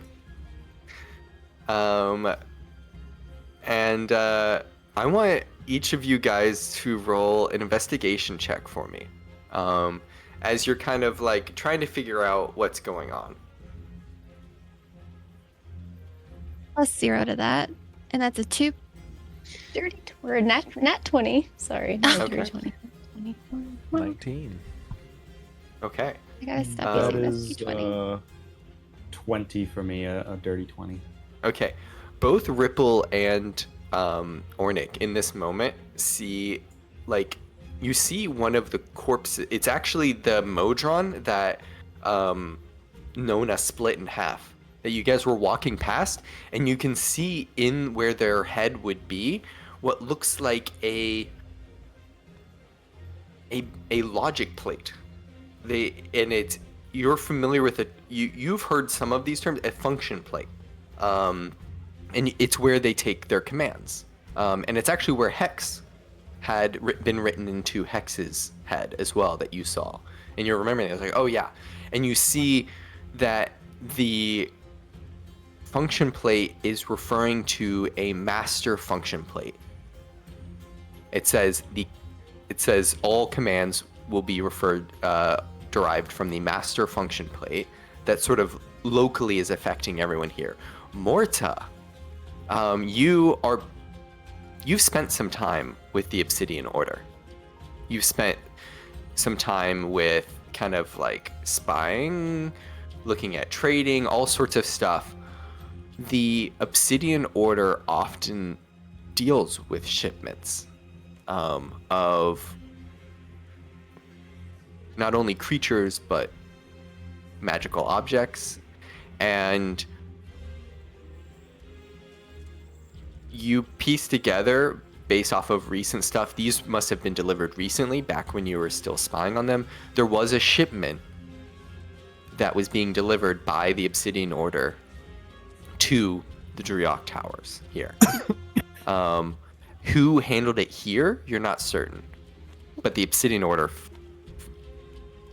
seems to worm their way in here as well. Sure. And as you all are tasked with it, like, well, I think we have our first investigators. May the best side win. Ooh. As Sphia pulls back and tries to drag you guys away from Shinnok and the others. And we'll take a little bathroom break as you seem to have been brought in the fold. So.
You all have survived this, like, by all rights, deadly fight.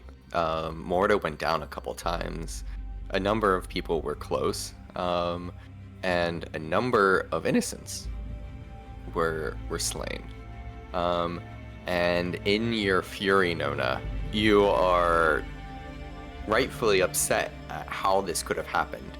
And as Svea takes you guys to the sorcerer's side, you see Gabriella heads off towards the wizard's side, towards where Remiel is, and makes her way over there to figure out what's going on with her brother, her new brother. But Svea pulls you guys over. Okay, perhaps now would be a good time to speak. As she looks at some of the other first years and some of the teachers and perhaps you can tend to the wounded. And she ushers everybody else away. Who are you? She kind of just like looks at you. You are not first years. How do you know? Well, it's kind of my job. I'm the headmaster, so Yes, that's fair.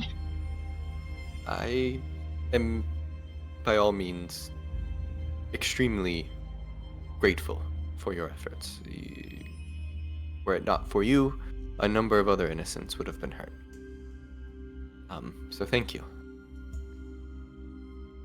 And I ask again, who are you? I am Ripple, formerly of the Mirage of the Kedvasi fleet, and I'll extend my hand. Quite far away. Very.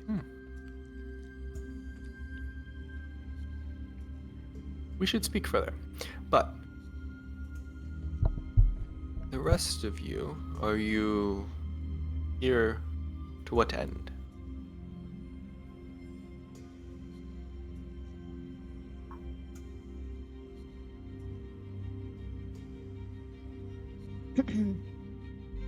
To learn.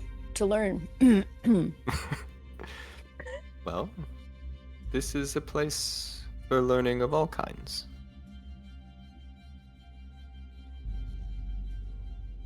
I can see you are uncomfortable.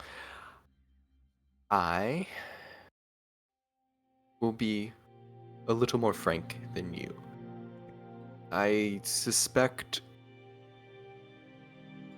someone on the other side was responsible for this attack. Do you know much about the Modrons, how they work? Why should we trust you?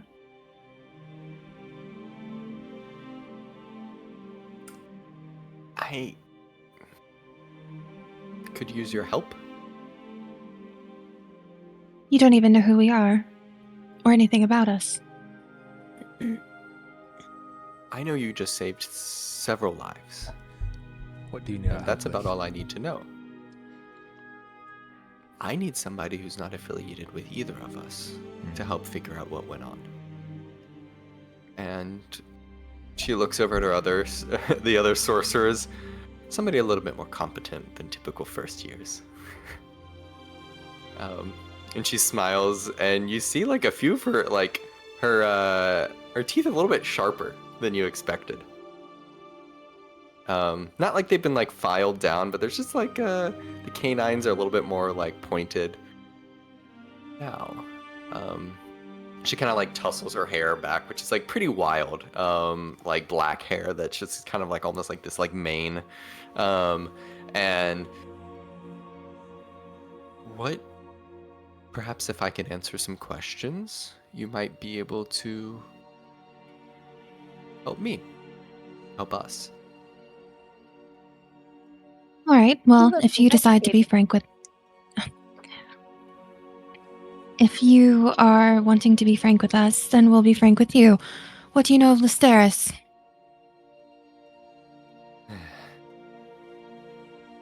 I knew you would come back to hunt us. She even pulls you like further away into the bushes. We do not have much time to speak. I suspect the young Master Synarchs will be, as she looks over to the other side, they're investigators. They are whom I trust the least. As she looks over Ripple, you see the two elvish first and third years that you saw with a family that was not being attacked.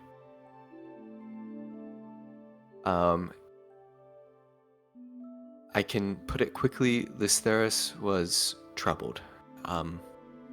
She... Honestly, if she'd been a sorcerer, our lives would have been much easier. But she was a wizard, she was power hungry, and she got caught up with the wrong people. Now, It was mostly herself. I don't truly know how she turned to such sinister means, but she claimed the life of a young sorcerer here on our side. We were approval. His name wouldn't first. be Elian, would it? Yes. So, you are familiar perhaps with a part of this story.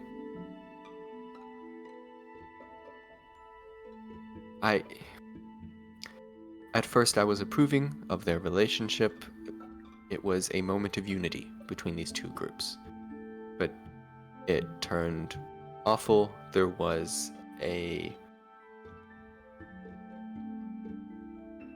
something went wrong. And there was a portal.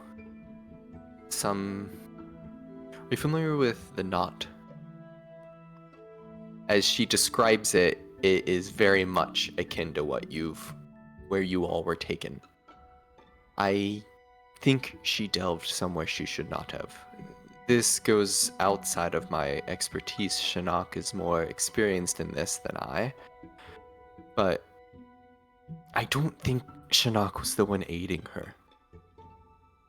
But she did not research this on her own. She is not that smart.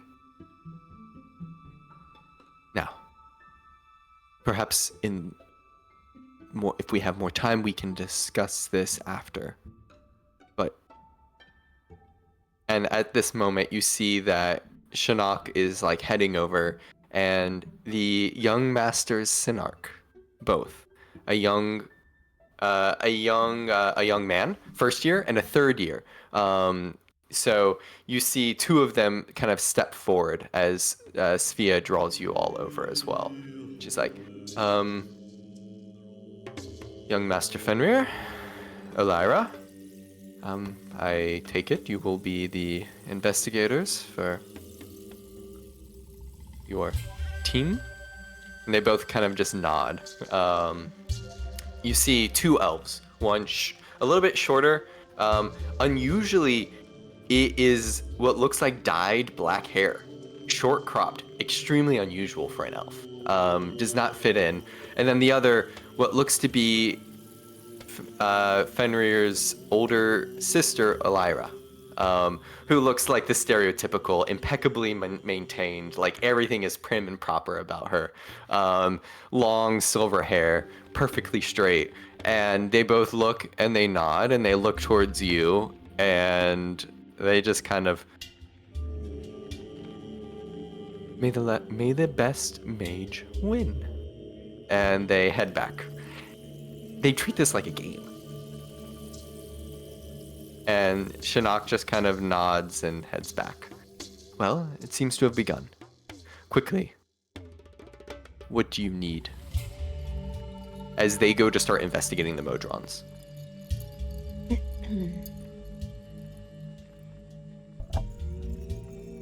Am I able to access the wizard side at all without like too much suspicion? Can I use it as like under the guise of like helping investigate?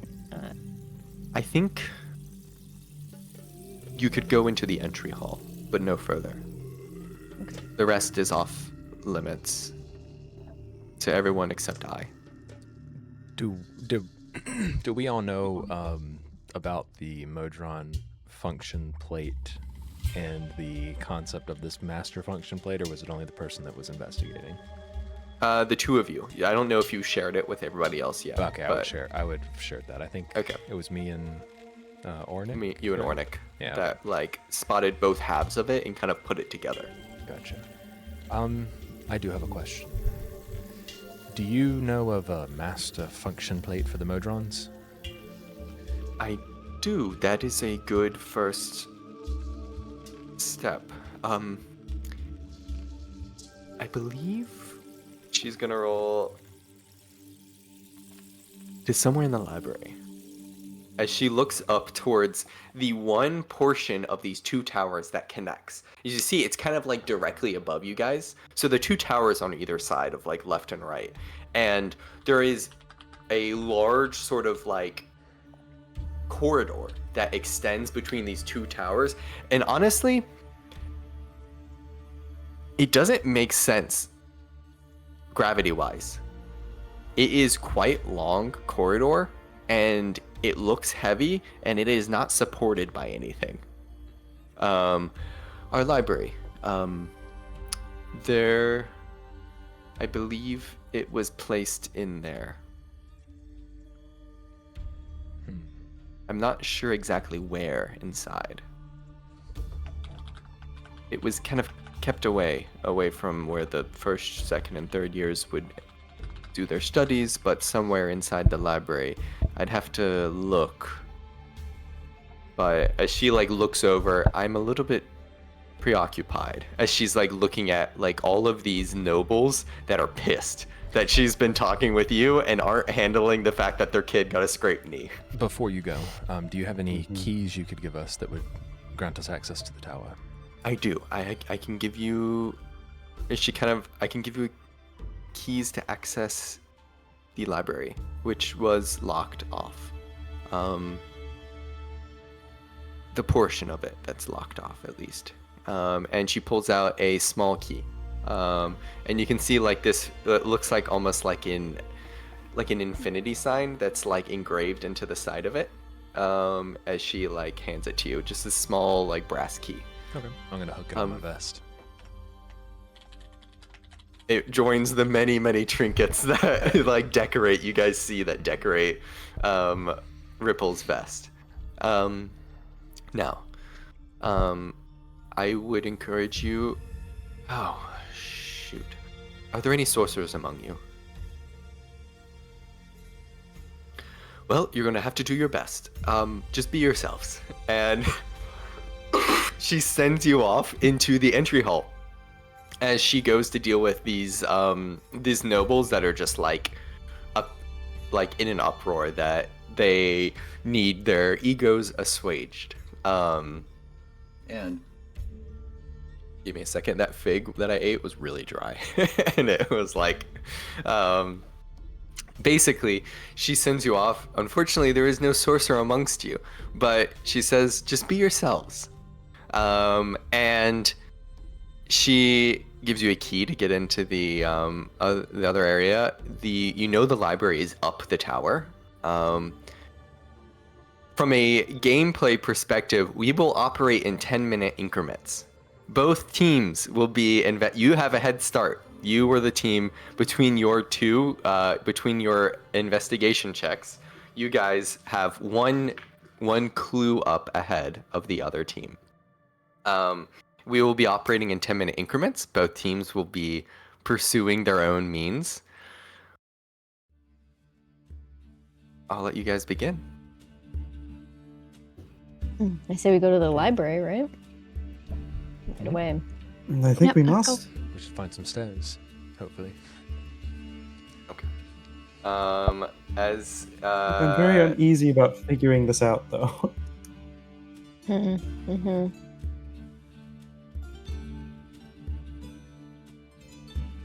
As you guys Hopefully we find enter answers quickly. this entry hall, you can see that it's like beautiful, ornate, like it's the same stone that makes up the canyons that are nearby. It's this beautiful rose quartz sandstone. There's like natural striations that go through it, and it's just polished to a sheen. And there are draped like deep greens and blue. This side is greens and blues. That like fabrics that sort of drape over the halls. You can see there are like a dining hall area over here, and then there is what looks like the entrance to the tower ahead of you. And as you get closer, you see written above this large grand archway, it says, "Know thyself, be thyself." And as you go in, you can see there is a magical darkness that permeates both the left and right, and there's just a a natural hallway formed from where the magical darkness isn't to a central area. And you can see 6 pedestals with things atop them. But this seems to be the only way up the towers. I do have dark vision, but that only changes darkness to dim light, right? Yeah, it's actually, you're the one that, no, that, actually all of you I think have dark vision. That's what you guys notice, that this is not just regular darkness, this is like magical. Darkness. It's intended to be somewhat like isolating in some ways. And as you guys, the hallway echoes, but despite not being able to see further, you can hear that this is like a grand room. And you can see 6 pedestals amongst them. And on them, each sits sort of like a floating above them, kind of like gently. There are 6 different sort of objects. You see a, give me one second. You see what looks like a head, like a beheaded figure that is like a tentacles over their mouth, their head that kind of like elongates to be this massive like cranium brain in the back. All of you make a Arcana check for me.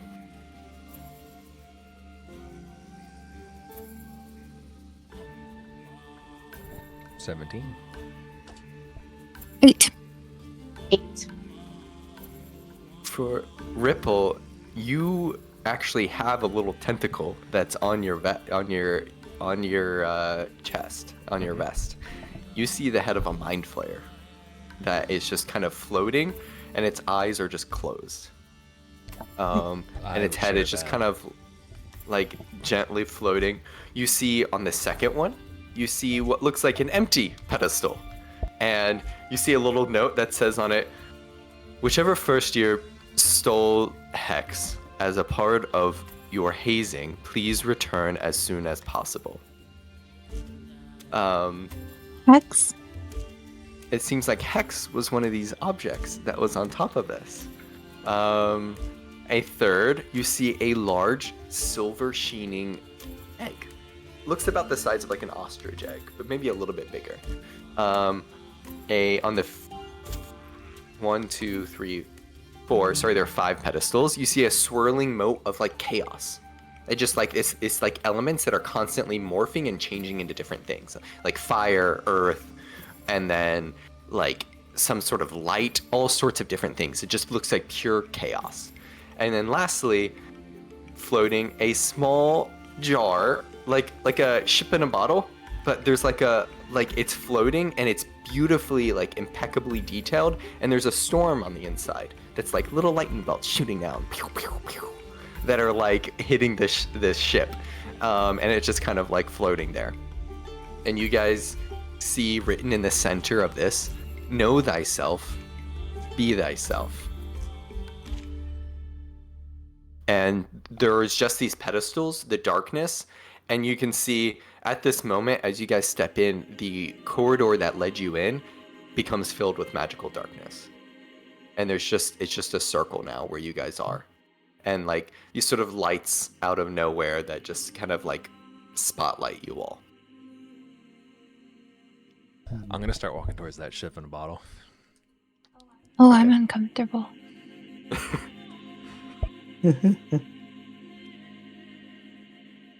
I'm gonna just step out of one of the spotlights. Sorry, I apologize. It's not like... Actually, no, it is spotlights on you. The spotlight just kind of like magically follows you a little bit. Oh, I'm more uncomfortable than I was a moment ago. Yes, Ripple. I don't like this. Ripple steps up to the little ship in a bottle. You can see tiny little figures that were like smaller than ants that are like running around throwing ropes off to try to save one little figure that's in a little, to try to like a rope for it to grab before it gets lost in the sea. And these little lightning bolts that are like slamming down.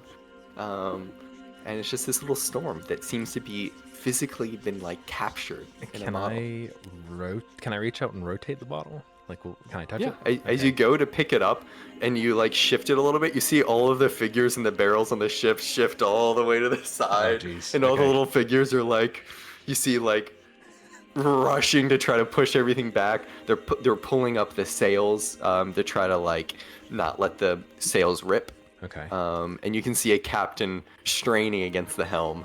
All right. I want to try and carefully rotate it so that the person that's out in the water doesn't get further away from the boat, making it a little bit easier for them to rescue that person. Sure. They throw a little rope and the guy grabs onto it. Okay. And What are the rest of you all doing as Ripple is marveling at this little magical ship in a bottle?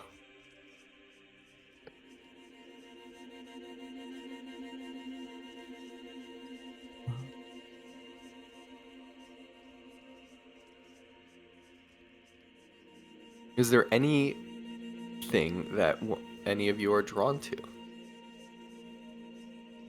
Nona's just kind of holding her arms close to her body, just kind of watching everyone else, watching Ripple intently as he's playing with this bottle at the moment. Morta's really drawn to the mind flayer head. Okay. She's just like very curious about it. Just wants to kind of like peek in and know more. yeah. I don't know. As you just kind of like come towards it, the tentacles almost seem to they're all kind of like, you now notice it's not just that the head is levitating, the tentacles are still like undulating, and the eyes open up and they just kind of like look towards you, and there's just this piercing purple like irises, and in your mind you feel a request.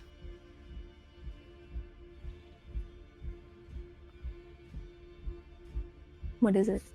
Like a link, What do you want? like a psychic link, Oh, like a request to get into my mind? or at least form some sort of connection, bond. Hmm.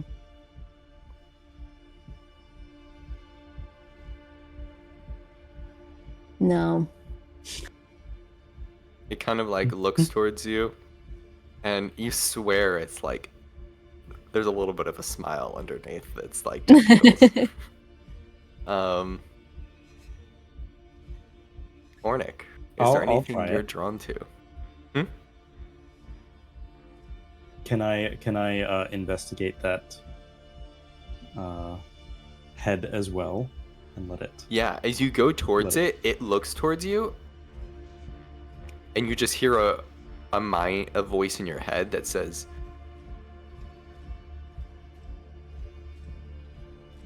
"We are not aligned." And then there's just like a barrier.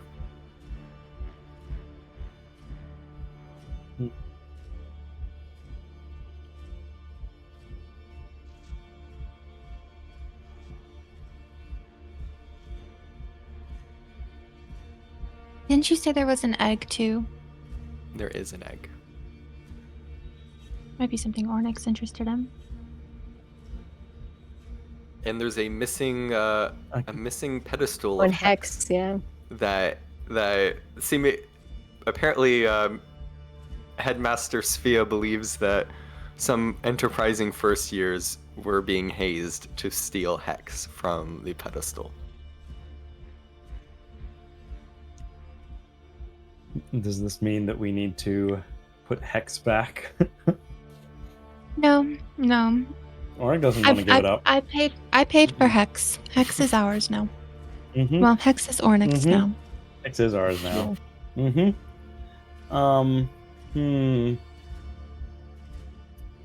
Yeah, what does the egg look like? As you step towards it,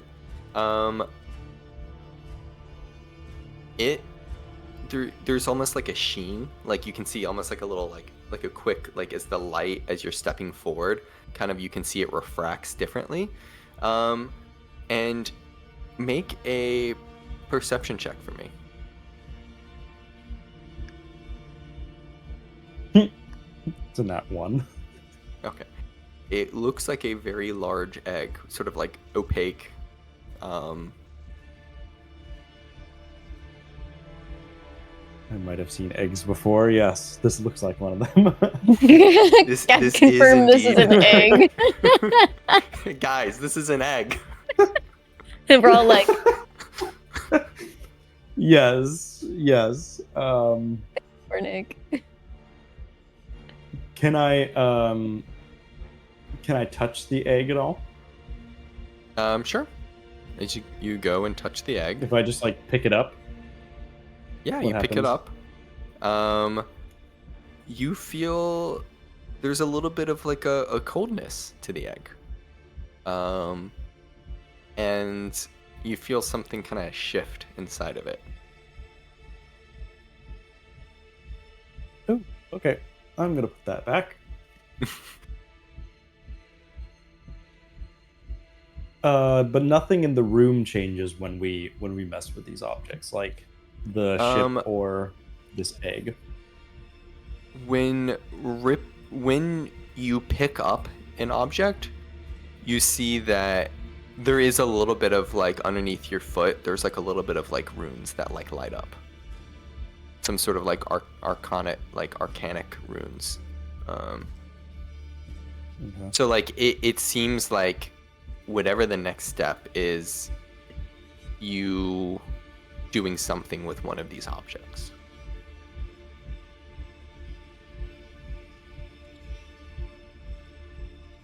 Ripple, what are you doing with your little ship in the bottle? I'm gonna observe and see like what the little crew is doing on that ship.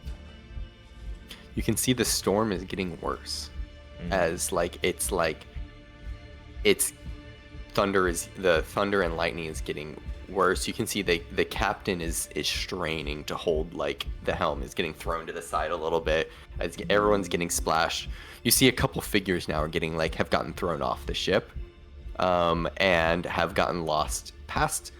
They meet the edge, like the boundary of the bottle, and then they just kind of like go past it. Like they don't like escape the bottle. They just like, it's like this is a scene, and then they like go out of your field of view, kind of thing. Can I? But the ship is bottle? struggling and getting worse. There is no cork to the bottle.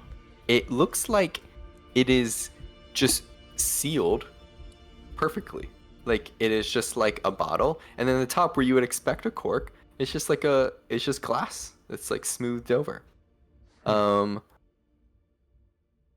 Make a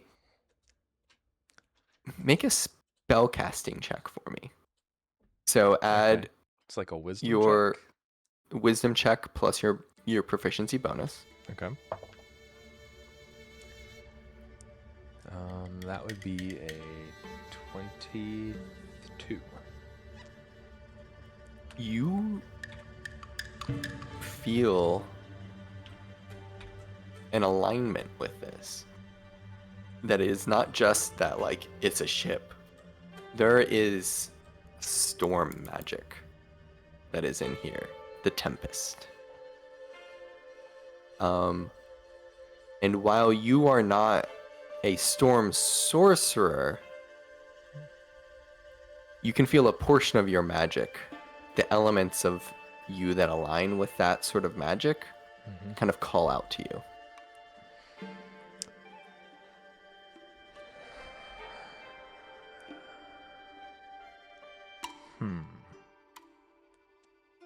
Out of game, just to clarify, you are a Tempest. Yeah, okay, Tempest. just making sure I'm not like misunderstanding. So Just like trying to figure that out what I portion can of you, do. you see the storm just continues to get worse. And as you think about it, Morta, you feel as you like step back, this like mind flayer's eyes just kind of like follow you. And you feel once again it just kind of like a gentle knock on the psychic walls that you have up. Okay. Now, yeah, I will talk to it psychically. I also have psychic whispers, so why not? So what are you using to speak with it? I have Psychic Whispers, which says I can establish telepathic communication Okay. between myself and others. And as you do that, you feel in that moment the eyes glow, like your eyes glow a little bit, and these runes that like lit up underneath you a little bit before when you guys would pick up an object flash under you, and you can see purple sort of aberrant magic that seems to be like at your foot that follows you where you step, and it's almost like the spotlight is like casting these like runes around you, and the head kind of looks at you and just like holds its tentacles up for you to pick it up. Hello. Yeah, I'll pick it up in my hands, and I'm just kind of like holding it. You are an excellent holder. Nona's just kind of like, Thank you. I've held many heads before. My tentacles itch. He kind of holds up its like tentacles to like, I like his tentacle form. like, thank you. Now, we must be going. And as it says so, you see a little, much like the corridor behind that you guys came in, kind of disappeared. A new one opens up in front of you, and you can see a door that is like on the opposite side, and it carries the same runes and color that now is spotlighting you. So, where are we going, sir?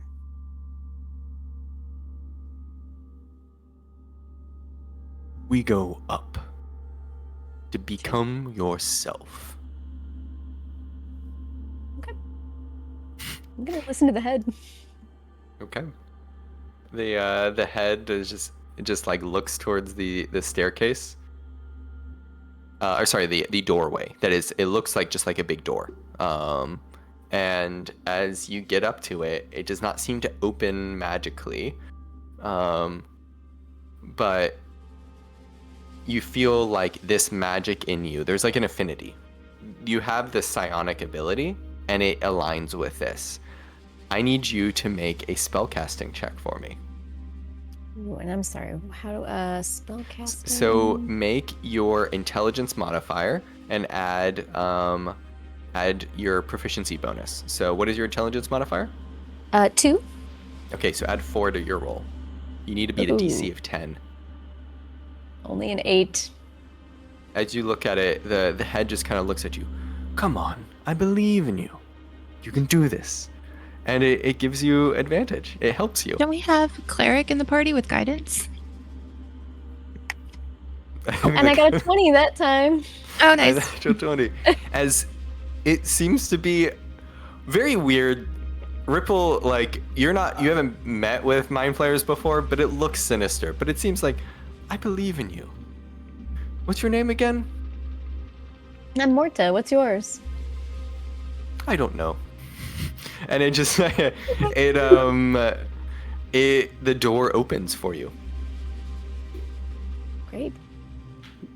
Let's go, y'all. And with this your is natural 20, I believe you said it was a natural 20? Mm-hmm. With a natural 20, 2 people may enter through your door. Come on, Nona.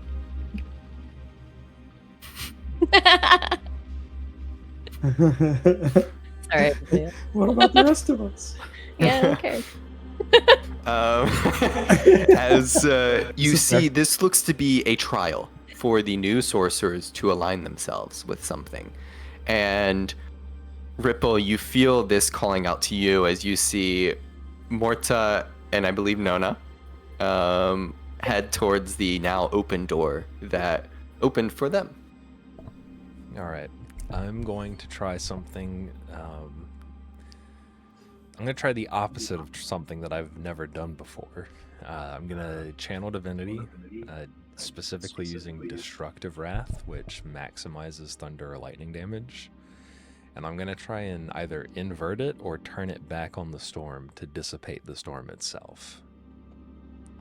And it's in this like tussle with this magic. You don't need to roll because you do exactly, you can feel the storm magic quelling. And it kind of fights you for a second, but you are more powerful as the storm feels contented. And you see the runes light up underneath you. And the blue spotlight leads you to a door that opens up. All right, I'll go walk through it. These are different Morning. doors? Yes, these are different Mhm. doors. It seems like there's 6 different doors. Sorry, 5 different doors. Ornick. There is the left is what looks to be this moat of chaos, a large egg, and the missing clockwork hex pedestal. Well, let's take a look at the mode of chaos then. Okay. Because I know that it's an egg, and that is about it. I'm not giving up hex.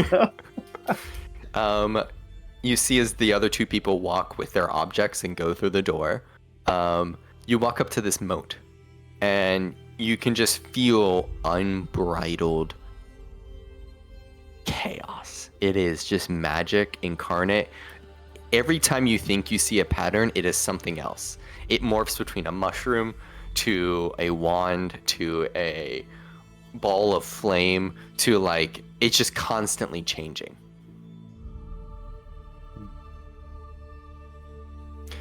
Do you have anything that would align with this type of magic? It doesn't seem to be elemental. Uh-huh. Anything is in like an object or Anyway, a honestly, spell this is myself? up to you guys. This is any way you think you can align yourself with like an affinity of this type of magic.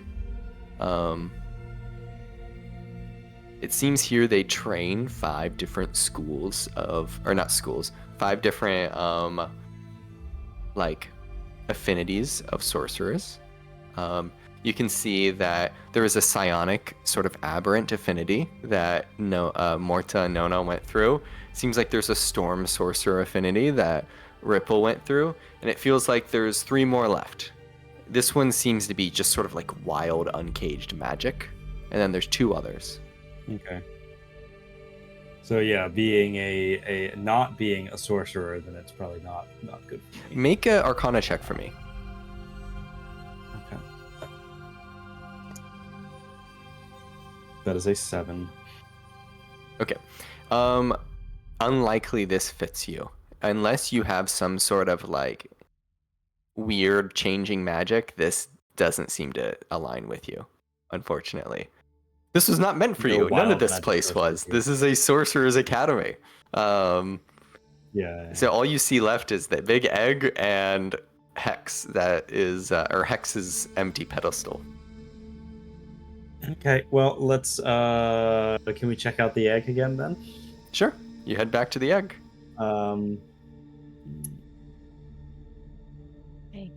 Egg. As you go to pick it up, It's it is, you cold. see runes that light up underneath you.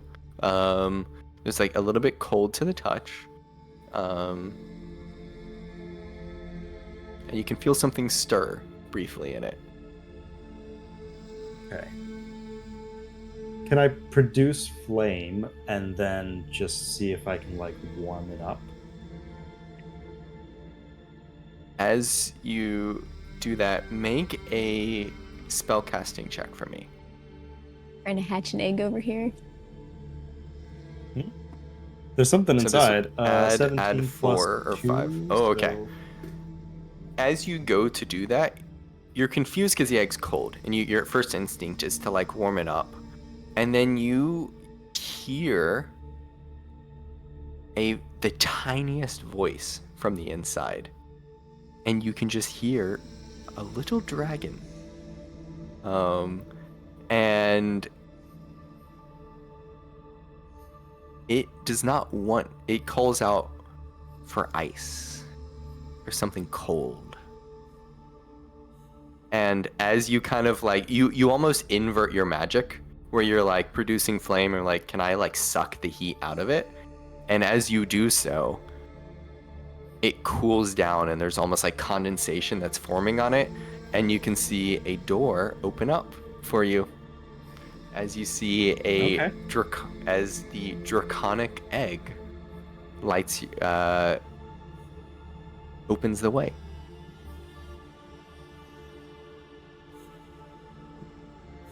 What would happen if I took this egg with me? It's seemingly what everyone is doing. They're taking their elements with them. That's yeah. Seems Okay. like it. So yeah, As I'll you take the egg take with this little draconic egg, this sort of silvery sheen, you step through as you guys all are taking steps up like a spiraling staircase to different rooms. I will go one at a time. Nona, so that one, you guys largely were successful. We'll say that took about 10 minutes. You weren't stuck there for a very long time. So that is, you're on 20 minutes now. Sorry. You are, the other people have started at minus 10 minutes. So, you make your way up.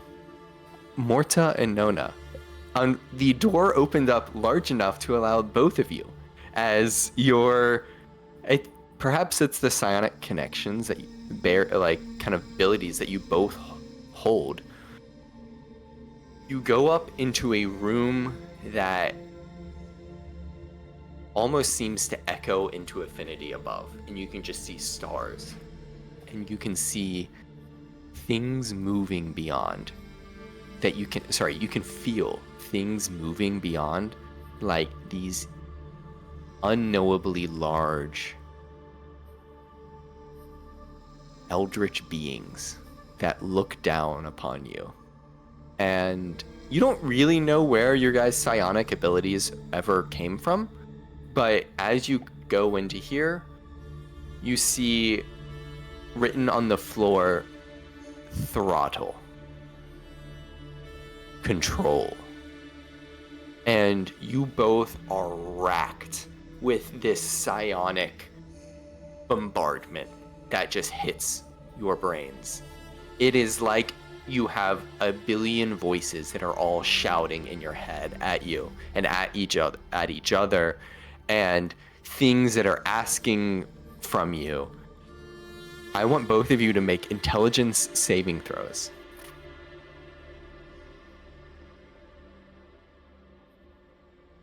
Also, for the sake of this, we'll say that as you guys were entering, we'll say you guys got a short rest after the battle, because there was kind of like discussion and things. So everybody, by the way, can roll like a little short rest. That means you can roll your hit up to 3d whatever hit dice you have, as well as gain any short rest abilities back.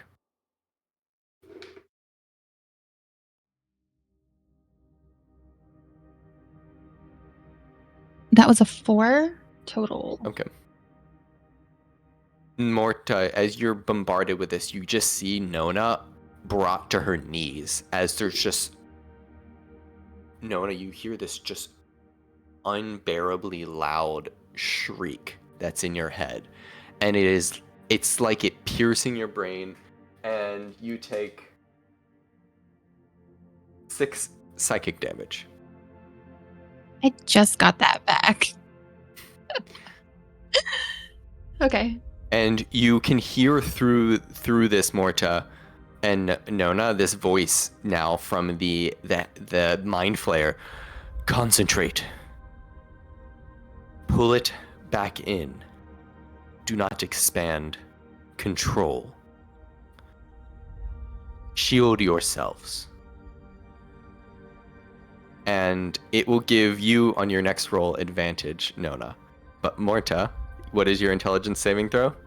It was a 16. 16 is a success, as the DC for this is 12. And Morta, you're able to feel an element of control over your psionic abilities that you didn't. You can block it as well when things reach out to you. And you kind of stand up and you see that it is not an infinite space above you. It is just stars painted on the sky the ceiling above you. But you see Nona is still reeling from this. Nona, make another intelligence saving throw with advantage. 17. 17 is success. As you come to, how do you block it out? Not unlike protecting Morta earlier in combat, she just kind of jerks her head in a wall of psionic, just like shield. And There's just this little bubble that pops up all around you guys, and it blocks everything out. And it's just the two of you. Honestly, the closest that you guys have probably been in a very long time, proximity-wise. And we are loving it. Good. Shield yourselves. Protect yourselves. Isolate. Do I sense some sort of chemistry between the two of you? Wait, why are there two of you? How did you get in here? As the brain, turn me around. As it tells you to turn you around to Nona. Okay, I'm gonna like turn the brain around and I'm gonna be like, oh, well, yeah, we do know each other and she has similar powers to me, so. Then it is all right. It holds out a little tentacle to shake your hand. As it its like tentacles just kind of is holding it out. I'm gonna like... And it withdraws it and it says, good. And we will zoom into a different portion of the rooms as Ripple heads up. And Ripple, as you get into this room, you see similar words on the bottom. You can see what looks like patterns of waves on the walls. And on the ceiling, you can just see clouds, actual clouds.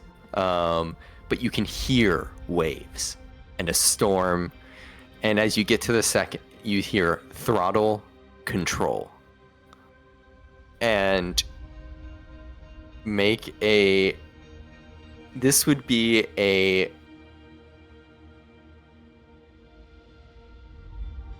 Constitution saving throw, as you can feel this storm. You see a lightning strike down onto the ground next to you and like spark off, and you can feel the magic from this bottle has become amplified. Ooh, I got a 14.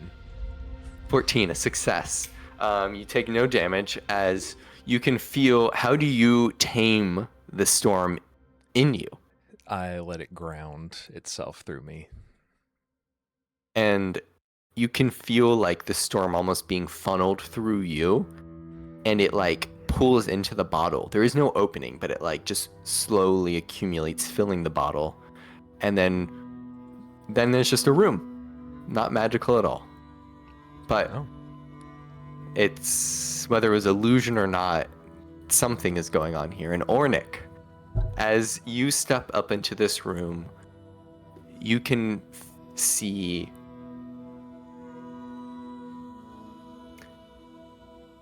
like mosaic tiles on the wall of fierce dragons that are in the middle of some sort of conflict, like fighting. You can see one that is like red and the other that is silver. And they're fighting, and you can see like flames and ice erupting, and you can see both sides of the room now, one starting to heat up and the other starting to cool down very drastically. Make a Constitution saving throw as you try and you feel this like magic, this draconic essence pulling at you.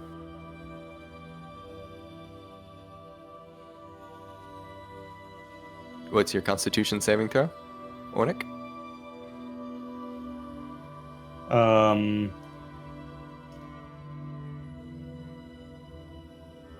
+2. Okay, make a Constitution saving throw for me. You need to be a DC of 12. 13. You success. As you instinctively go to like sort of, which side do you go to? The fire or the ice? I mean, I instinctively go to the fire side. Okay. But that doesn't mean that that's what my egg wants. But what do you do? Yeah. The room is split in half, by the way. There is just like it's just Yeah. like a hard line in the middle of where there's like room getting hot, room getting cold. Okay, well let's try to protect the egg then and go cold. In that you feel yourself freezing for a second, but you can feel there's a draconic essence in you that you don't.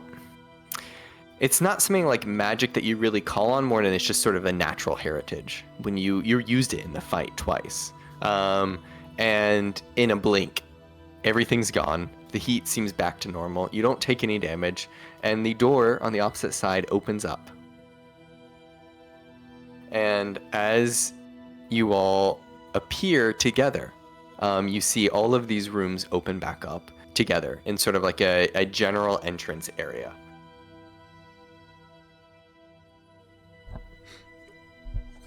So, I take Well- it we were successful? Yes, so. I guess so. That was That's weird. what you want to call it, maybe? Have we gained elevation? Like, have we gone upstairs? And Yes, stuff? Okay. you've gone up 2 stories.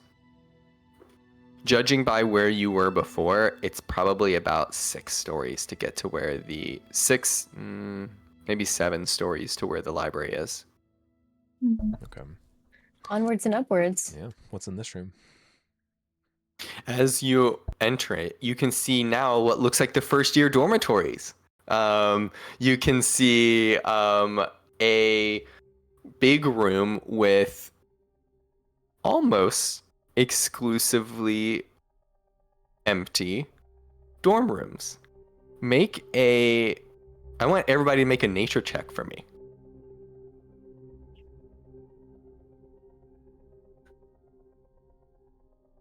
I got a nat 1.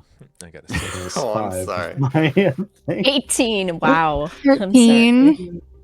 sorry. 13 and 18 from Nona and Morta? Okay. Morta, you are the first person to recognize this. This is not the first time you've smelled this. You smell Fairy's Kiss. It is a drug.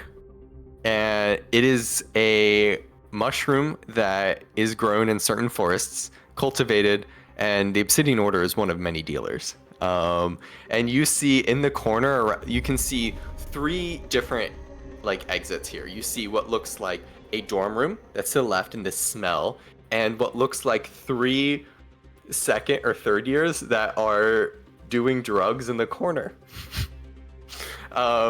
You can see the room to the right, which looks to be, honestly, it looks like a safe room, like a room that Panic is room. largely white and devoid of stuff, and like a panic room for when somebody loses control.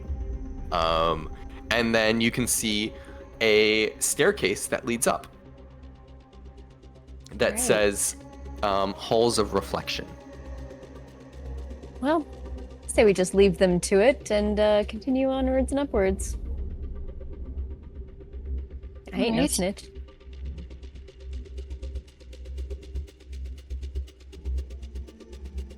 Onwards and upwards. Okay, you decide the time is more important, and you continue up. So we'll mark off another 10 minutes as you guys go up. You make your way up to the next area, which is the Halls of Reflection, and you just see a vast maze of mirrors, all triangular, that are turned at like 60-degree angles, and you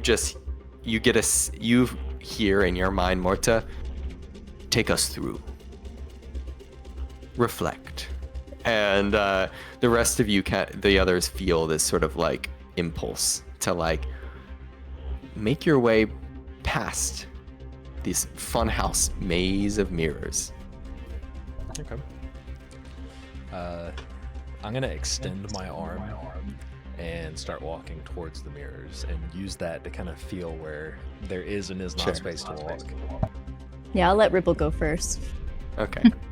as you step forward, Ripple, you kind of like are going forward, and it's that awkward moment where you're like taking a step on stairs, but you don't realize you're stepping down or stepping up, and your whole body kind of like lurches because you think there's going to be a mirror and there's not, and then you go forward, and then you do see a mirror and you see reflections of yourself, but they're a little bit different, like almost like a little bit warped, kind of like a funhouse mirror.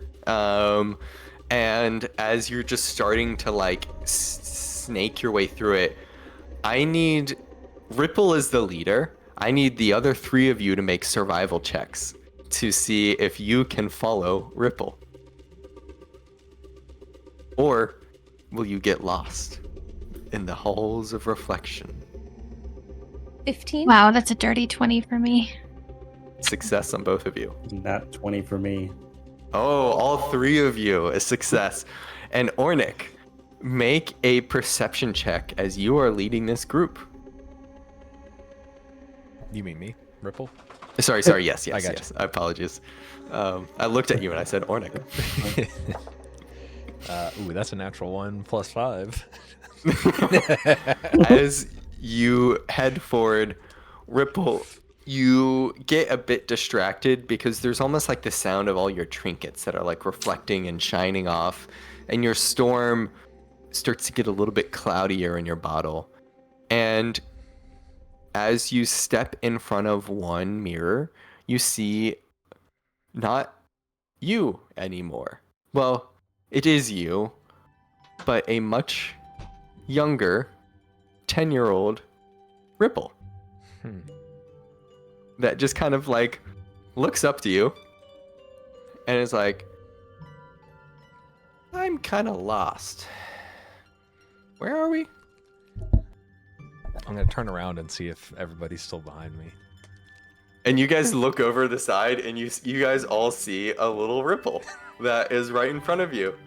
And we will end the session there. Okay. As you see, and the rest of you start to see little reflections of yourself, younger versions of you in these mirrors.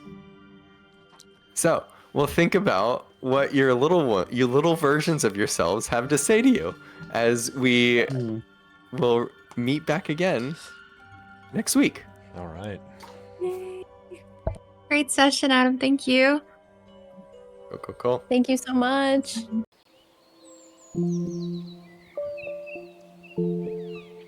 Again to Adam. And we will be... James, did you cut there us you go. off? Go ahead. Okay. I did initially, but I put us back. Oh. Well, I hope you guys will join us back next week. Have a great night, everybody.